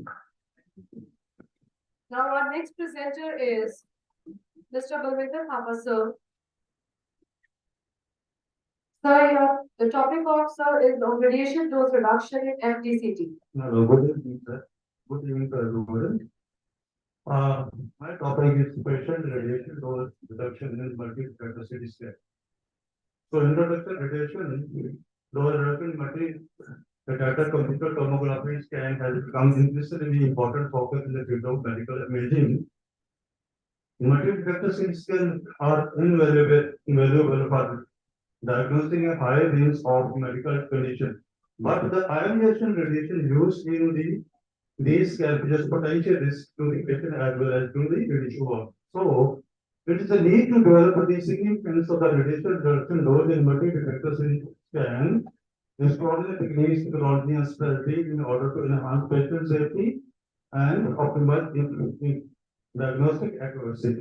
So these are the 5 points we use for reduction dose material tube parameters, automatic tube current modulation, advancement in detector technology, reconstruction algorithm, methods, and dose reduction measures. So first tube parameter, care dose, smart MRI, pure exposure, and eye dose. Care dose plays a pivotal role in the metal detector tomography.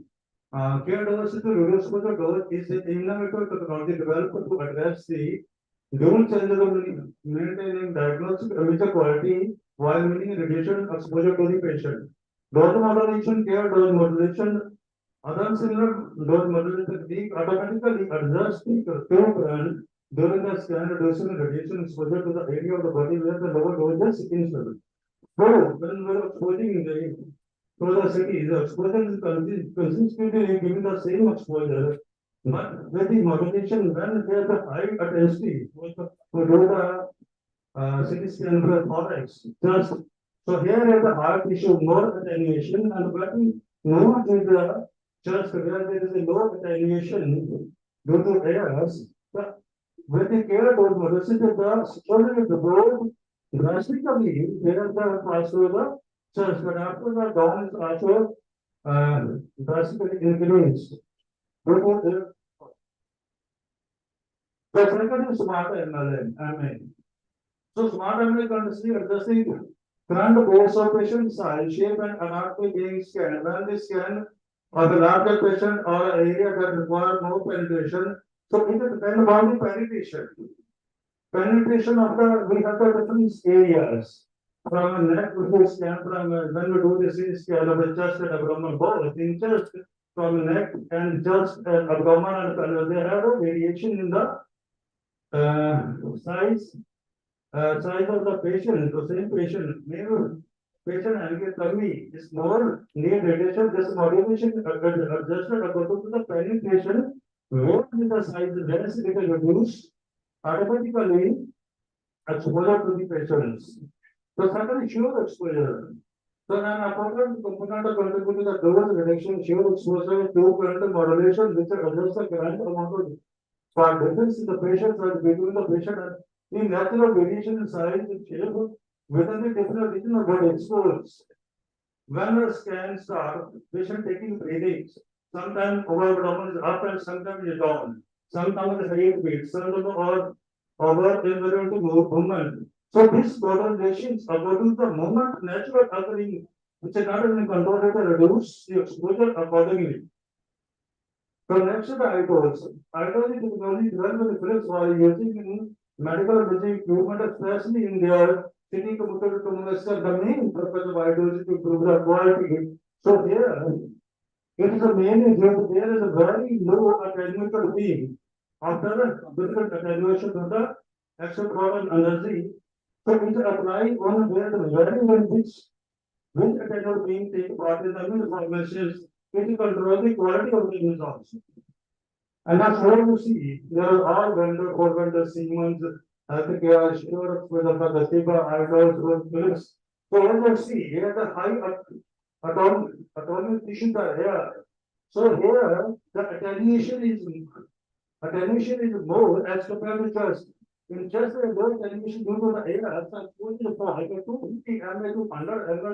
Drastically drop air from again to rise to compulsory image quality. And the pulses is showing some pulses, and here you see in the neck there is a heart issues, and here is airs. So exposure is drop air drastically, and again air is rise up. So where the attenuation less, it automatically adjusted the exposure. So next is the automatic tube current modulation. Here KV and XKS. So to optimize those radiation dosing system users can adjust the either MA with manually or by AEC. Exposure, automatic exposure control, or by AEC. And where we do the when we do the either we adjust the all the parameters manually, or there is a protocol, it's adjusted by the application specialist.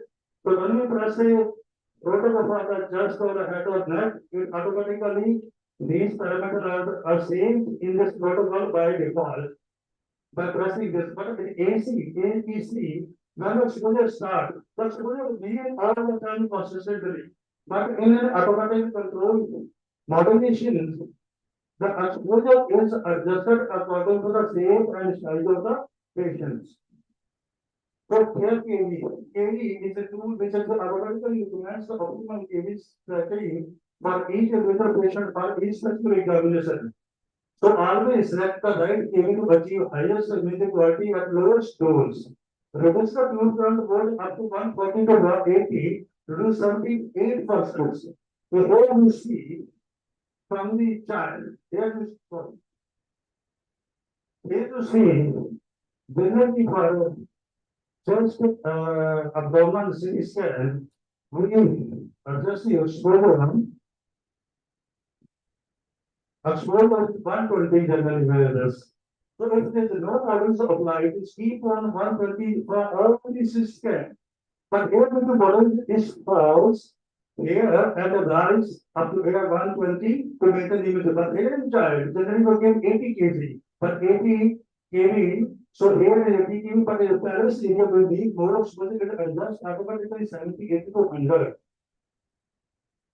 So X here also gives direct exposure for the most sensitive body organ, for example, breast or pulses can protect this area from the direct exposure by adopting the for a certain range of international protection. The female breast is more radio sensitive and organ breast lower to combination. So that these radiation of exposure sensitive to the organ. They in a conventional CT scan representation 1 to 4, so it's not possible a X care modulation to be here, but it all the time is exposure moving in a high intensity from neck to down for HS radiography. But here in helical scanning, so there is an X module switches the tube current off within a range of projection. When it move above this breast area, so this modulation is switched on the axis which is bypassing over the breast area to protect the breast. So here at the ECG pulsing, ECG control, dose modulation for cardiac signal. So for during cardiac we generally apply ECG trigger combined with the step and shoot method. Here I teach this semester in helical scan there is also a mode of the active scan also. But here we can't give you for the all the time because heart is sometimes the diastolic and systolic. So this ECG trigger is synchronized with the heart rate. When this heart is at resting position only when the tissue is even moving. But in giving exposure, only when the heart is at a resting position. But here, not when the heart is solid, but in company or blood. But here, while table is moving, but don't give the exposure, but table is keeping moving up to the next levels. So again, here, if there is an extra type of solid, even then the tube is not exposing because it is giving much information. So here, first is combined with a step and shoot method. Step and shoot method only show the exposure when the heart is at a diastolic resting position. And then it's a dynamic collimator controls. So here I will try to explain you. Like a car, it's doesn't come to the maximum speed from 0 to meter. So therefore, area interest of area can be trying to reach the maximum exposure as far as possible. So we generally select more one centimeter, 1.5 centimeter more the area we require. But exposure start from here, but suddenly it's closed. The pre-patient collimator arms vertical open and close at the beginning and end of the scan. So here, the exposure start, but collimator is roads. And when these were actually reconstructed area, it opens. And at the end of the story, I got the rest immediately. So at the end is Arthur roads. They are the sea. That's good. But here of the sea, the machine giving a smoother total volumeter, there is no radiation, no green spiration, no transverse spiration. So advanced detector generally measure amendment in the destinator volume. So that will be low radiation dose. Yes, yes. So we will make the advances destinator having material which shows to kept very low at the elevator beam. Previously we used sodium iodide. Total content which are people in the square this one generated after silicon iodide function as success can do distance. So why we need to use this for iodization? This solid state detector is selecting all keeping on clearing of the material at a fast ceramic detector, stellar detector. So all the advancement detector needs for a high detection efficiency, that means radiation exposure dose. Our faster scanner improve image quality by using similar medicine. So there are reconstruction methods. There are three reconstruction methods in you. The purpose of the reconstruction the coordinations. Previously, there are accuracy, there are better systems. But accuracy we need MCT and accuracy the two scans. But when they have the reconstruction method, we can reconstruct actually images by these softwares. So there are not only today, we don't need high resolution scan. Also, I can scan with at this one we can reconstruct corner and cervical scan. So just you all these are the software by DE medicals, which we have on this. So there is some reasons we have to reduce the movements.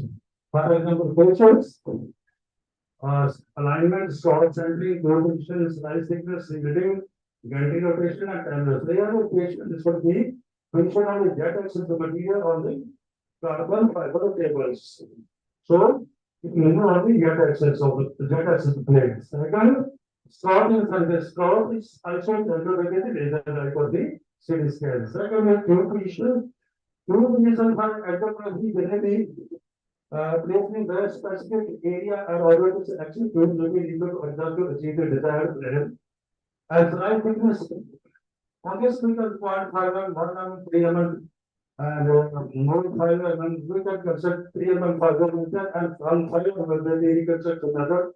We can reconstruct 0.5, 1.5, 2 mm slice. So, shielding may generally grow where the reproductive organ like thyroid gland and thyroid area of the daily constructions. So we can also polymerize the name just to minimize the scatter radiations.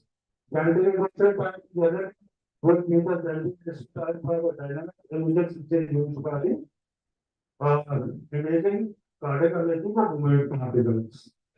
Ventilation is very important.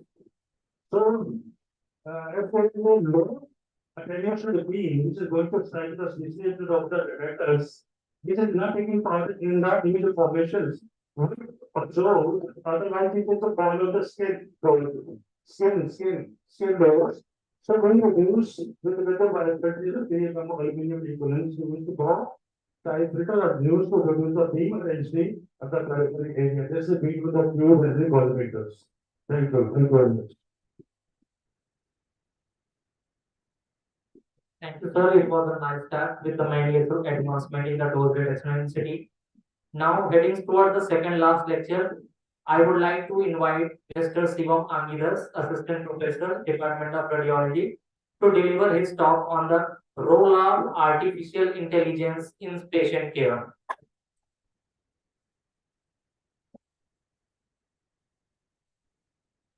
Thank you, Abhishek.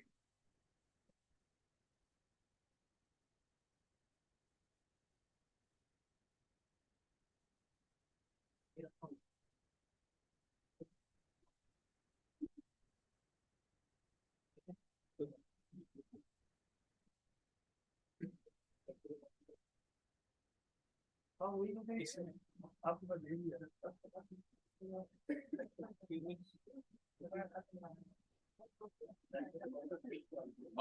good evening to everyone. Thank you everyone for staying here for the you are actually staying here for from the long time, and you have listened a lot of lectures and there was a lot of knowledge. So I will be briefly talking about the artificial intelligence, and I'm really thankful to Dr. Lalit HOD who gave me the opportunity to talk on such a hot topic in our medical imaging, the artificial intelligence.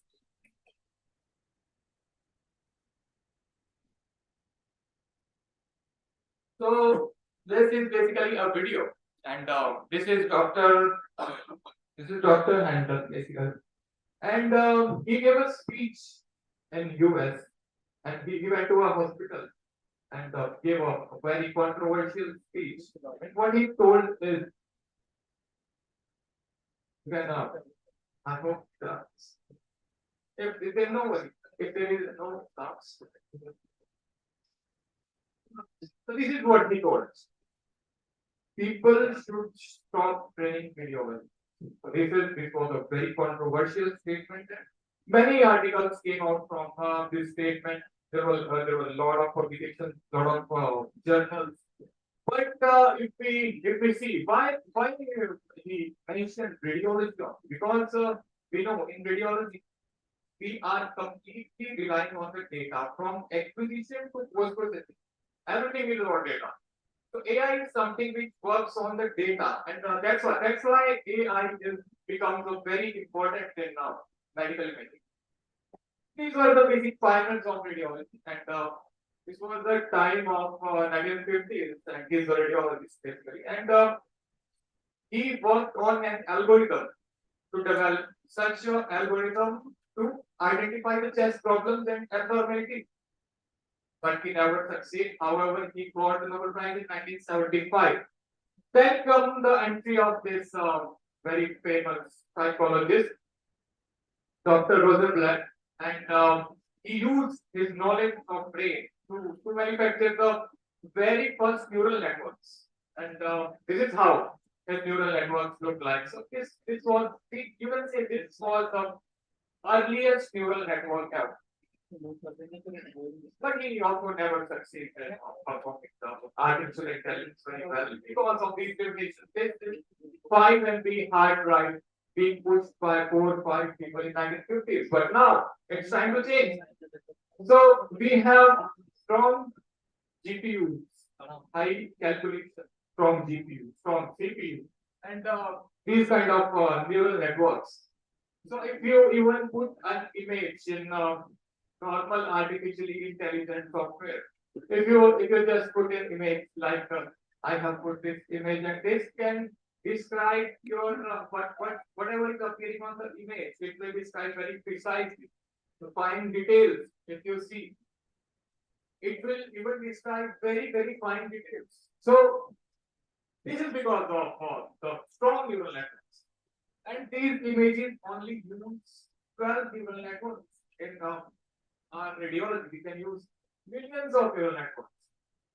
So now we are able to distinguish between the similar looking birds. We are able to distinguish between the muffins and these puffins.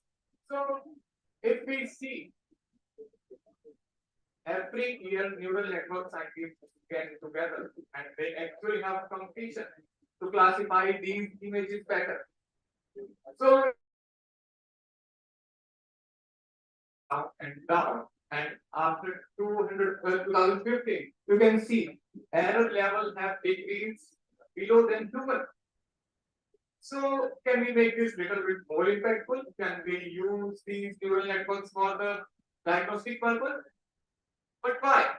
We have radiologists, we have technology. Why we need? This is the thing. So there are around 10% mortality cases due to diagnostic errors in world.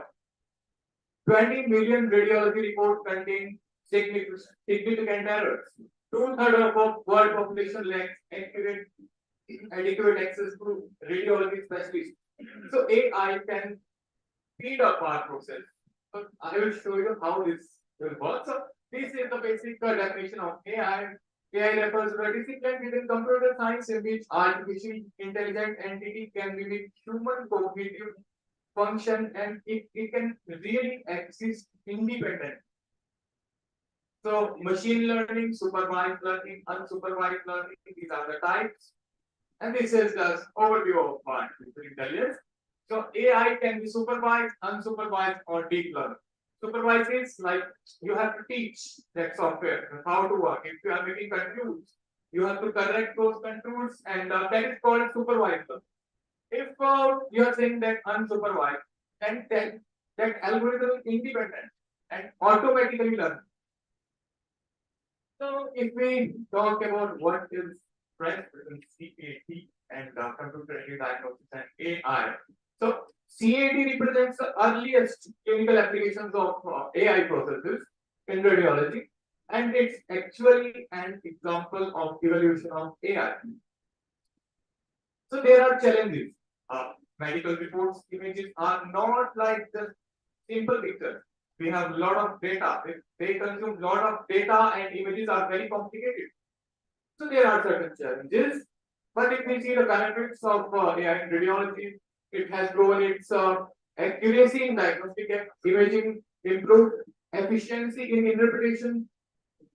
So you will be surprised to know that FDA have approved CE software to diagnose pneumothorax. So this is the paper they have published. So AI detected certain pneumothorax missed in the radiology report. So if we see, if you upload such kind of chest X-rays on that software, this is how the report will come. So AI have additional features like auto positioning. This will have 3D cameras. Automatically, it will identify your landmarks and automatic landmarks. And this is very hot topic in AI, auto positioning. Then automatic slicing. Many of the technologies tackle such kind of problems. If your patient is rotated or patient is not able to maintain the position you want, in that case, it becomes difficult and challenging for technologies to plan accurately. But this is how automatic slicing helps. And you can see, even if the patient's head is rotated, and you are suppose in this picture, we have acquired scan for hippocampus region, and it can accurately identify hippocampus region even if the patient's head is rotated. So this was again a case of pulmonary embolism, and you can see the pulmonary right side pulmonary artery stenosis here. But what was missed in this report by the radiologist is this unexpected refraction. This is again the case of this was the time of COVID Delta wave, and we can see the COVID pneumonia here. This tiny pulmonary embolism was missed by the radiologist, where AI detected this very tiny pulmonary embolism. Then similarly, there was a case of AMS stroke. Radiologists were looking for the vessels, anterior and posterior circulation, but what they missed is this fracture. Even we know that there are we use the contrast agents in radiology to enhance the quality of our images. But AI can produce images of contrast enhanced without actually giving the contrast. So this is how it has calculated that if you give the contrast, how should the image should look like? This is how. So even we know that in CT there are sinograms, in MRI there is case space. But people, what we look for, we look images. But AI can look at the raw data, that is sinogram or case space. So data loss will be less, but there are challenges also.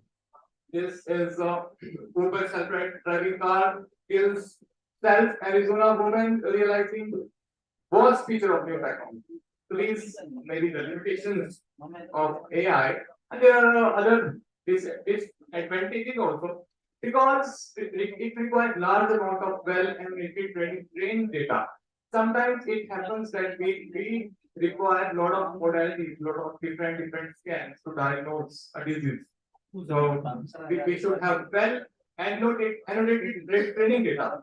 Patient privacy concerns are the other thing that should be considered. But the conclusion is radiology technologies have always served as the forefront adapting new technology. So this is basically a technology.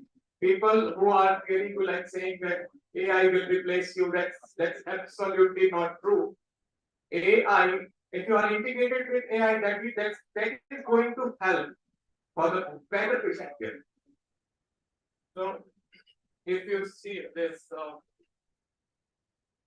this is how AI will, if you integrate with AI, that's going to make a very big changes, and that's going to help and improve the patient care.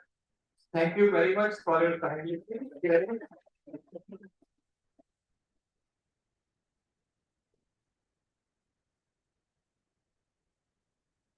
Thank you, Simon, for the very informative talk because artificial intelligence is an ongoing research. Now, I would like to call Professor Dr. Lalit Gupta, who has been an instrumental to the organizing journey. He possesses many awards and tasks and outstanding speaker.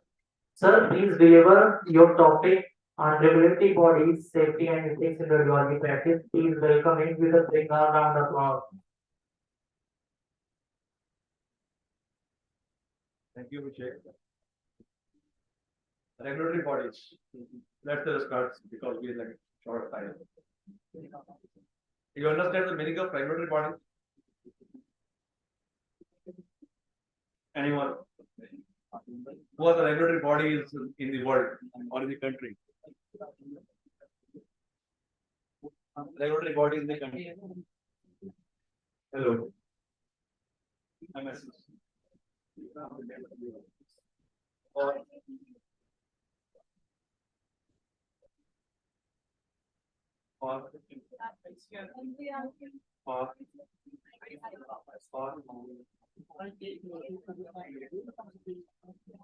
So today my topic is regulatory bodies. So these three topics I will try to cover up in a short period of time. Regulatory bodies, general safety laws, and code of radiology practice. What are the regulatory bodies? What do you understand by regulatory bodies? Which something has to be regulated.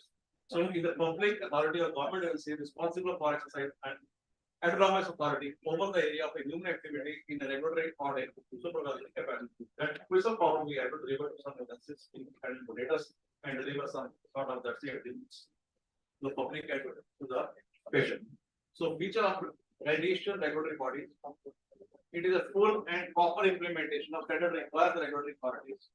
Regulatory authorities must have independent and registered license and the designator because licensing is very important factor. If you become a tomorrow, you become a you qualify this program. Some authorities need to be regulatory you. Something needs to be give the license so you can do the practice. As you have already seen some regulatory bodies in the medical sciences. So IMA is the only association, but that is not a regulatory authority. Like ICMR and other authorities give the licensing to the medical practitioners who can do the practice and all. Similarly, in our scenario, if you look towards the other agencies, isn't we have any regulatory body to monitor us?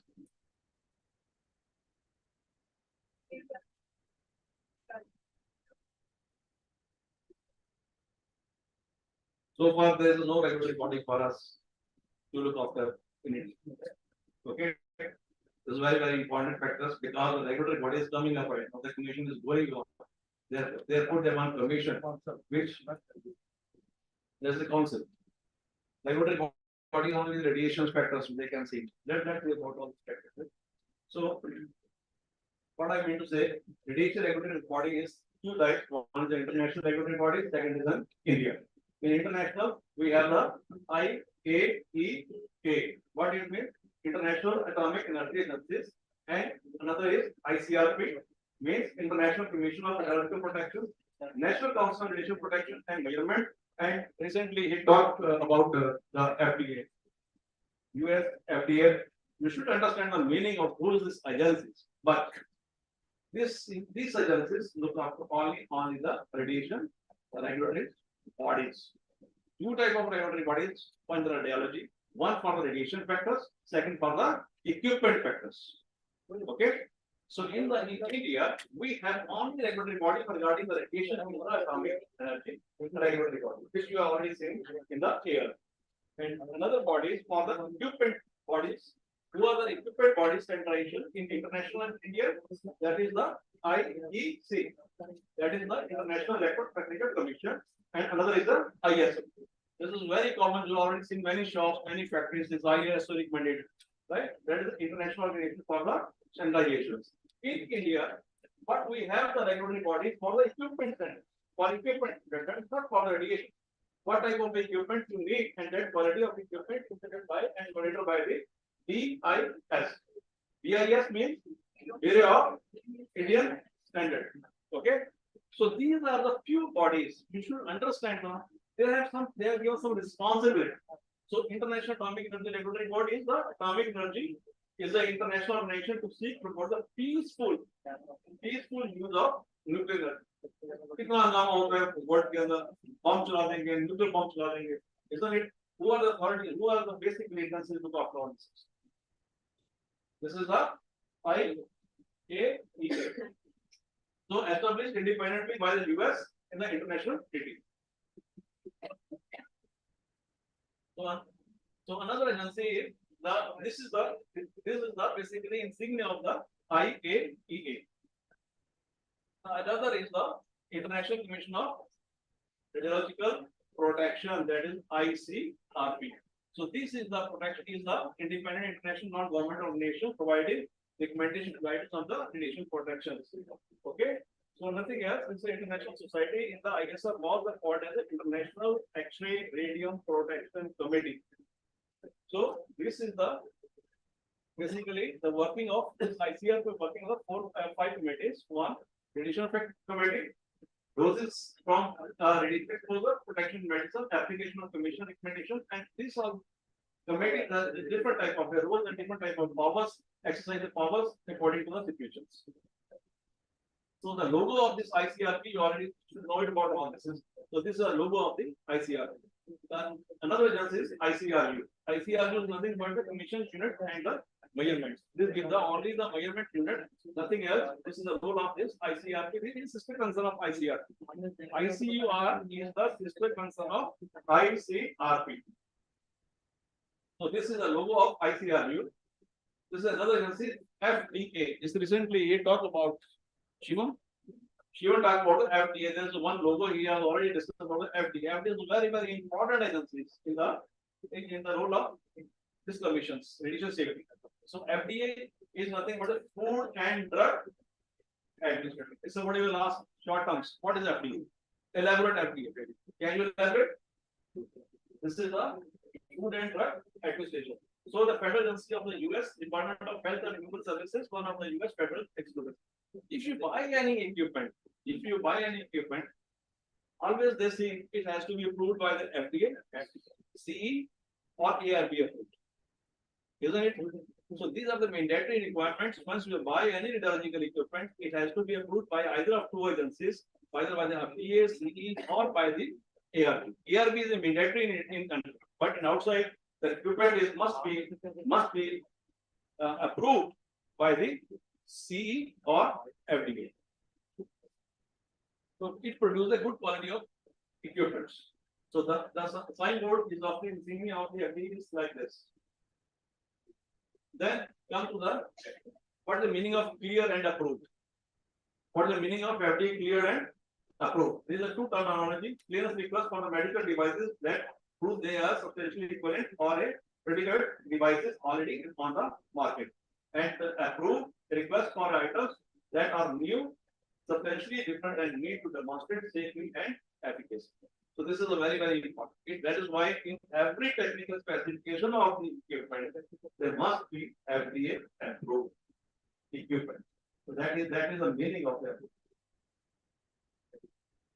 So this is the insignia of FDA approved. Then National Commission on Radiological Protections. So these are the few powers of collect analysis development about all this protection against radiation based in particular those are the concerned with the radiation protection and how these are the few there powers about the The logo of NCR are being discussed. Then come to the CE mark. This is another trademark of this. This is mandatory. The equipment must be approved by the CE. Again, it has the font of this manufacturer or design to be sold in the EA provisions. So this is a signboard of the CE.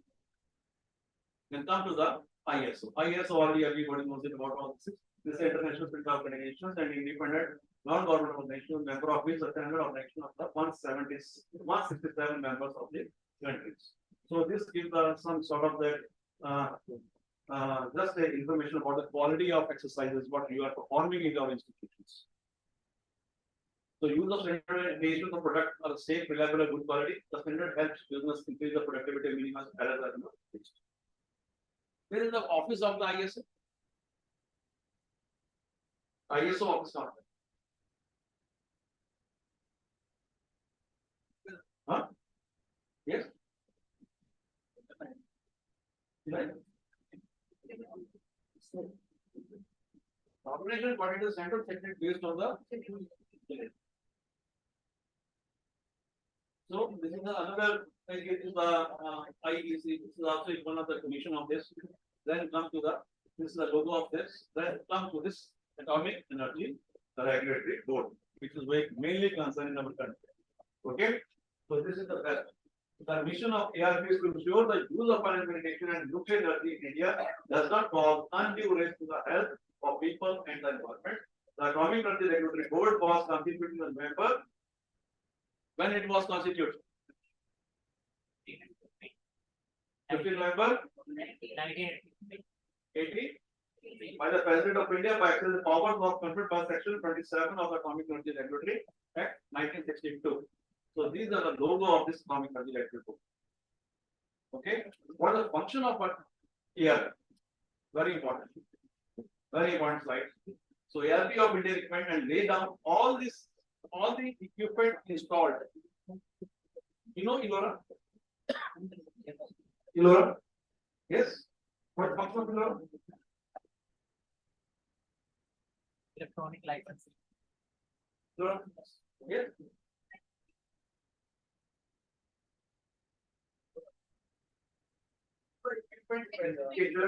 There is furniture, alright, the layout, according to the norms, only then you can install the equipment, including the coordination program before and after starting. So that will be submitted to the ERP. If they ARV approved, then the commission is, as I said, for the operation of the company. And this operation for at least only for the 2 years. And after 2 years, it has to be again renewed. The equipment. Everybody, there's a person who's working on all the radiology equipment, X-ray equipment, must check. They must have a license approved by the ARP. Okay.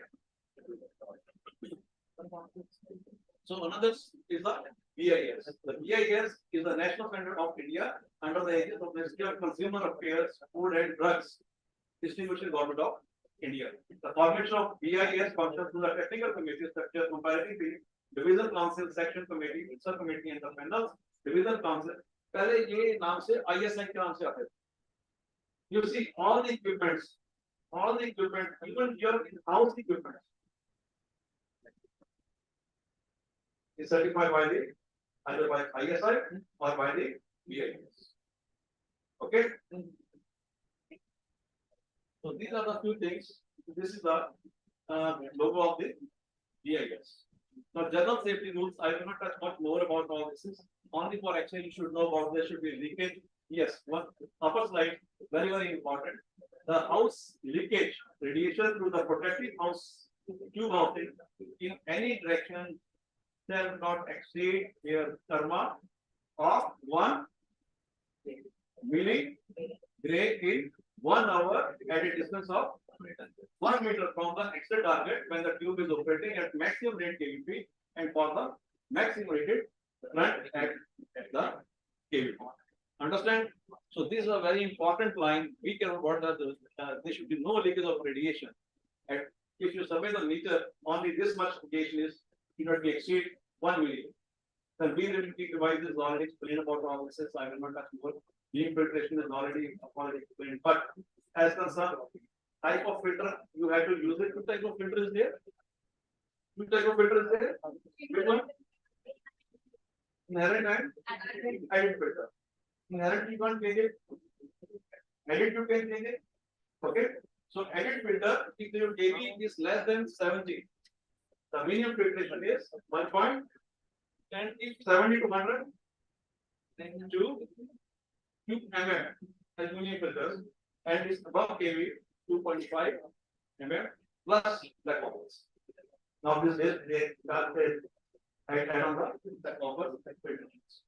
And tube positioning, beam alignment, cable length, these are the few factors which is required, and exposures which is it needs. Yes, you must be clear about the insignia of radiology versus the radioactive materials. Because in radiotherapy, mostly the radioactive materials they are using about all this. Radioactive materials are not used. Radioactive materials. Like what? Like the radioactive materials. So in X-ray, we are not using that. We are using only the X-ray. So for X-ray, we have this particular insignia for all this is here the bottom. This is not want to be confused with that. So what is the code of ethics in terms of practice? These are the few points: duties to patient, duties to health professionals, duty to society, duty to the environment, and duty to self. Okay. What duty to patients? These are the few. Basically, we have the duty to patients. Another principle is already explained about. So, personal interest should not be affected the professional relationship. Respect and maintain patient privacy. This is very, very important factor. We have to respect and maintain the patient privacy and confidentiality all the time. Facilitate to support and free informed choice of patient families or caregivers, giving, including the decision to refuse or withdraw an image and treatment. You can't force to anyone. Okay, for the treatment, but our duty is to maintain the privacy of it in the patient. So these are a few things which we need about the consent and other practices. So our duties. So another duty is we have to answer the patient. Don't shout on the patient. Okay. Careful about all this. This is very, very important factors. Whenever you handle any patient, patient is full right. Greater patient for us is the crime. Once you handle the patient, we must reply. There should be no discrimination between the poor and rich, any casteisms, any socialism, nothing where there should be no comparison. No, this they have a sort of you can say the divide between these two. Okay. Careful about all this. All patients should be treated as all the other patients should be treated. So maintain current knowledge of safety standard pertaining to the radiographer or other technology practice and conduct procedure and examination. And don't give the unnecessary data to our patient. This is a very, very important factor because patient doesn't know it. Patient needs to know the this is the everything is in your hand. So careful about all this. Right, Sudha? Okay. So what the duty health professionals? Respect other health professionals, refrain when making substantial comment for the colleagues and the institution patient board. And another to the society, respect the human rights. Deal responsibility and guide by the Adara principles, treat all individuals with respect, dignity, and without discrimination. What I told you right. Providing care regardless of race, culture, national, social, or ethnic reasons, color, gender, marital and family status, sexual orientation, religious, political ethics, language, age, type of illness, mental or physical health. Okay, these are the few factors we have to be clear about. And these are the purpose of some environment, another radiation exposure, not to be given, protect the environment and assuring the correct disposal of medical waste, assure the safe environment and take steps on the exposure protection policy. But this is our moral duty to produce a good quality of image with least possible radiation dose to the patient. Okay, so with all this, I just closing down all this my topics. So thank you very much. So this was our dignity, which we have to maintain. Okay, thank you very much. Thank you so much, sir, for your wonderful lecture.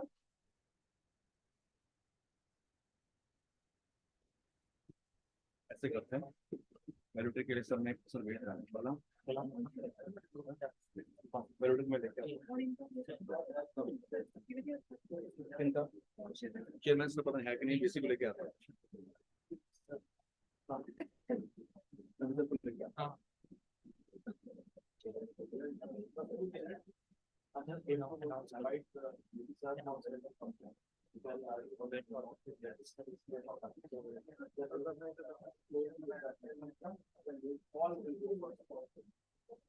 You will continue these seated, please.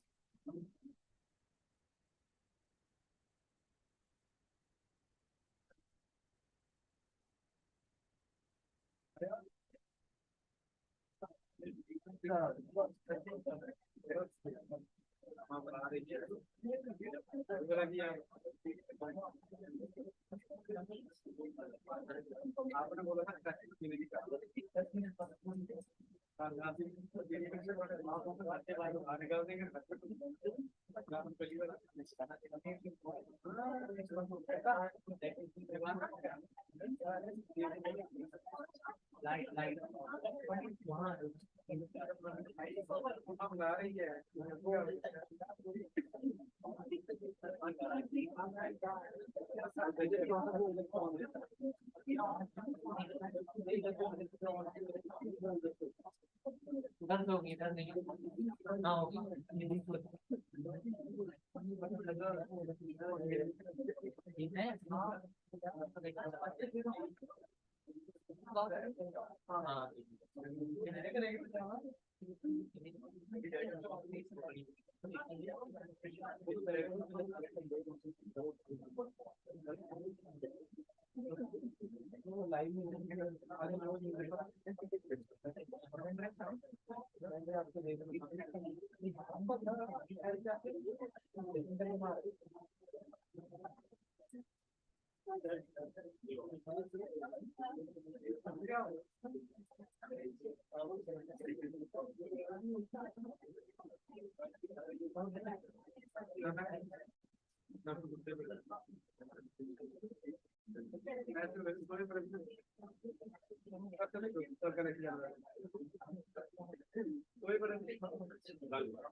ठीक है ठीक है ठीक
है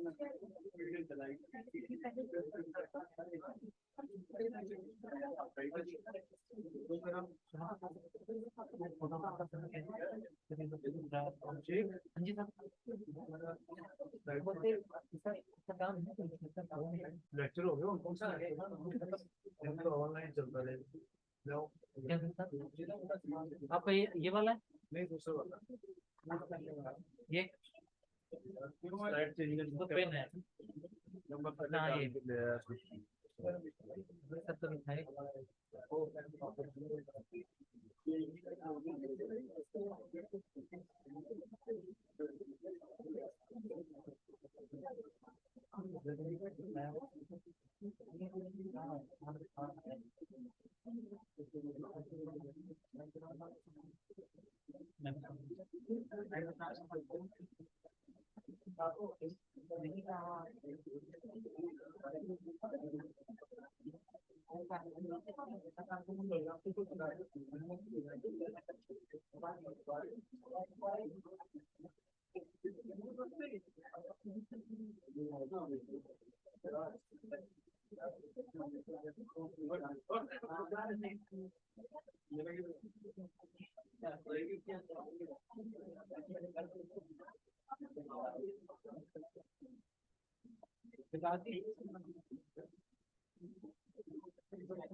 मेरे को last में सबसे बात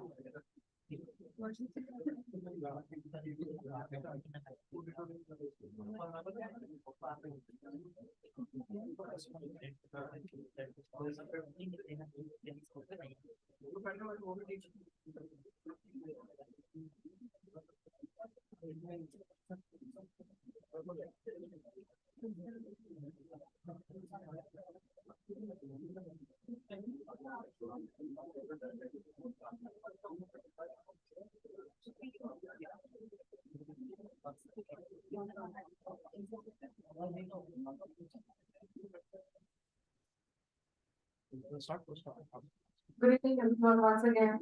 So we welcome our guest of honor, Vice Chancellor, Professor Dr. Parvinder Singh, Dr. Neena Mehta ma'am, who is the Principal of Dental Sciences, Dr. Pankaj Paul sir, USAHS.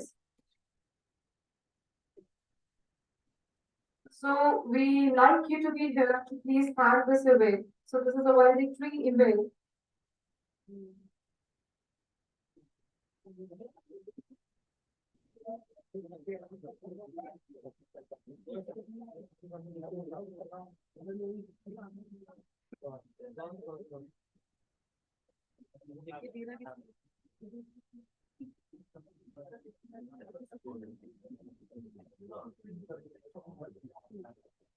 I would like to increase on the stage to please give the appreciation awards to the speakers. Please give the award to Ms. Virtually for. The organizing secretary of the event.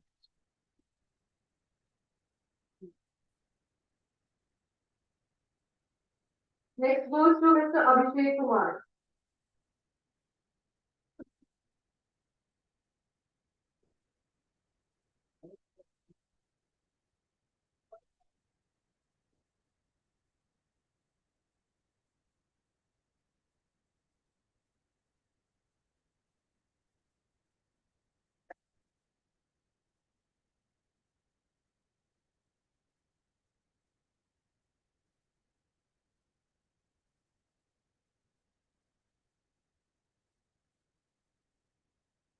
Next award goes to Mr. Shiva.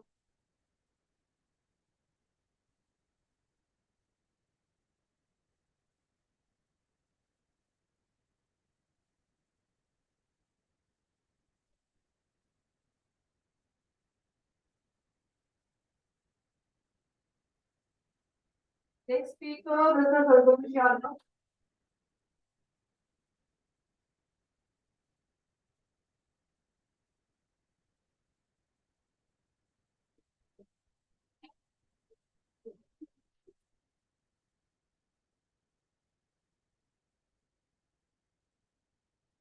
Next, Mr. Balwant Samagri.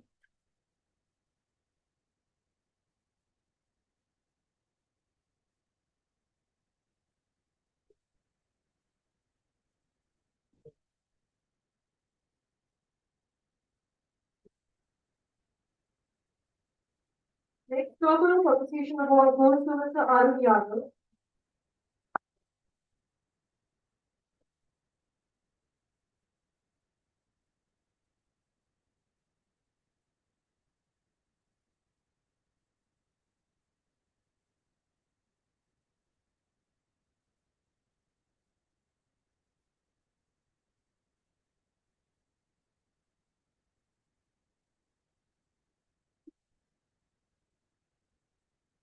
Next to Miss Gulpreet Kaur ma'am.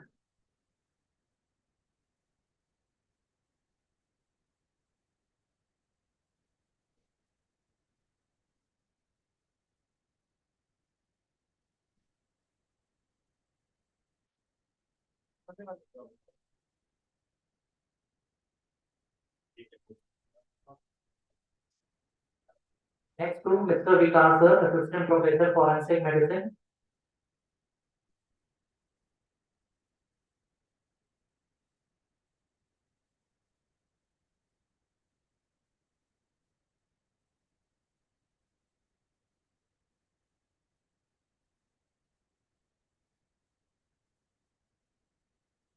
And last goes to Professor Dr. Lalit Kumar Gupta.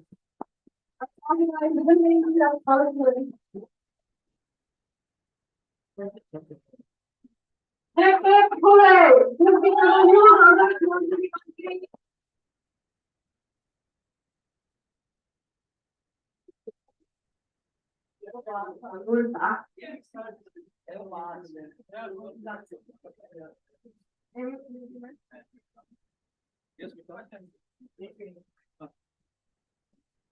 Sir, I. Sir, Mr. Police wait.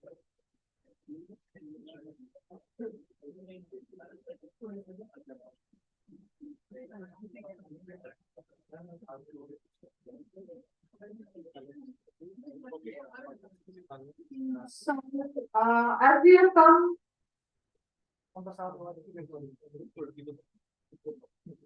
sir, आगे.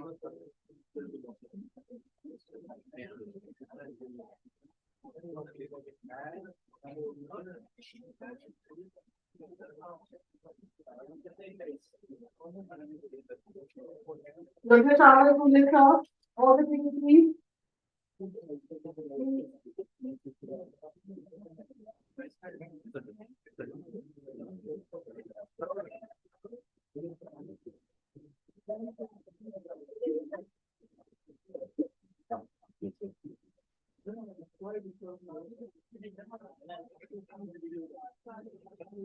Next to Sejal BSc RIT fifth semester.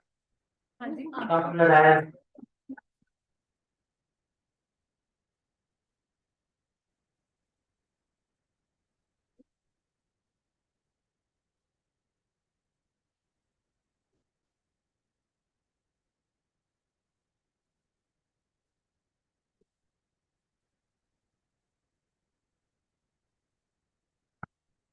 The last is Kamalpreet Kaur, Office Dean USAHS.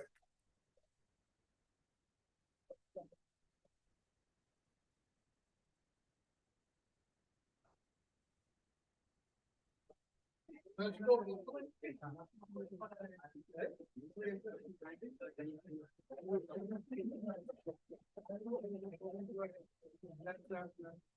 you so much, everyone.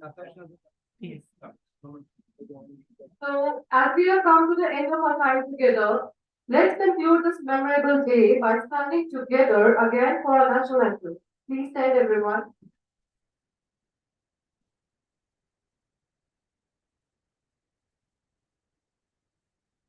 जनगण मन अधिनायक जय हे भारत भाग्य विधाता।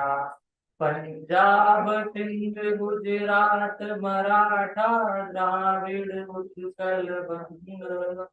विंध्य हिमाचल यमुना गंगा उच्चल जलधि तरंग। तब शुभ नामे जागे तब शुभ आशीष मांगे। गाहे तब जय गाथा जनगण मन अधिनायक जय हे भारत भाग्य विधाता। जय हे जय हे जय हे जय जय जय जय हे।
Join us for a cup of tea, everyone, and for the management hall. Thank you so much for being with us in this event.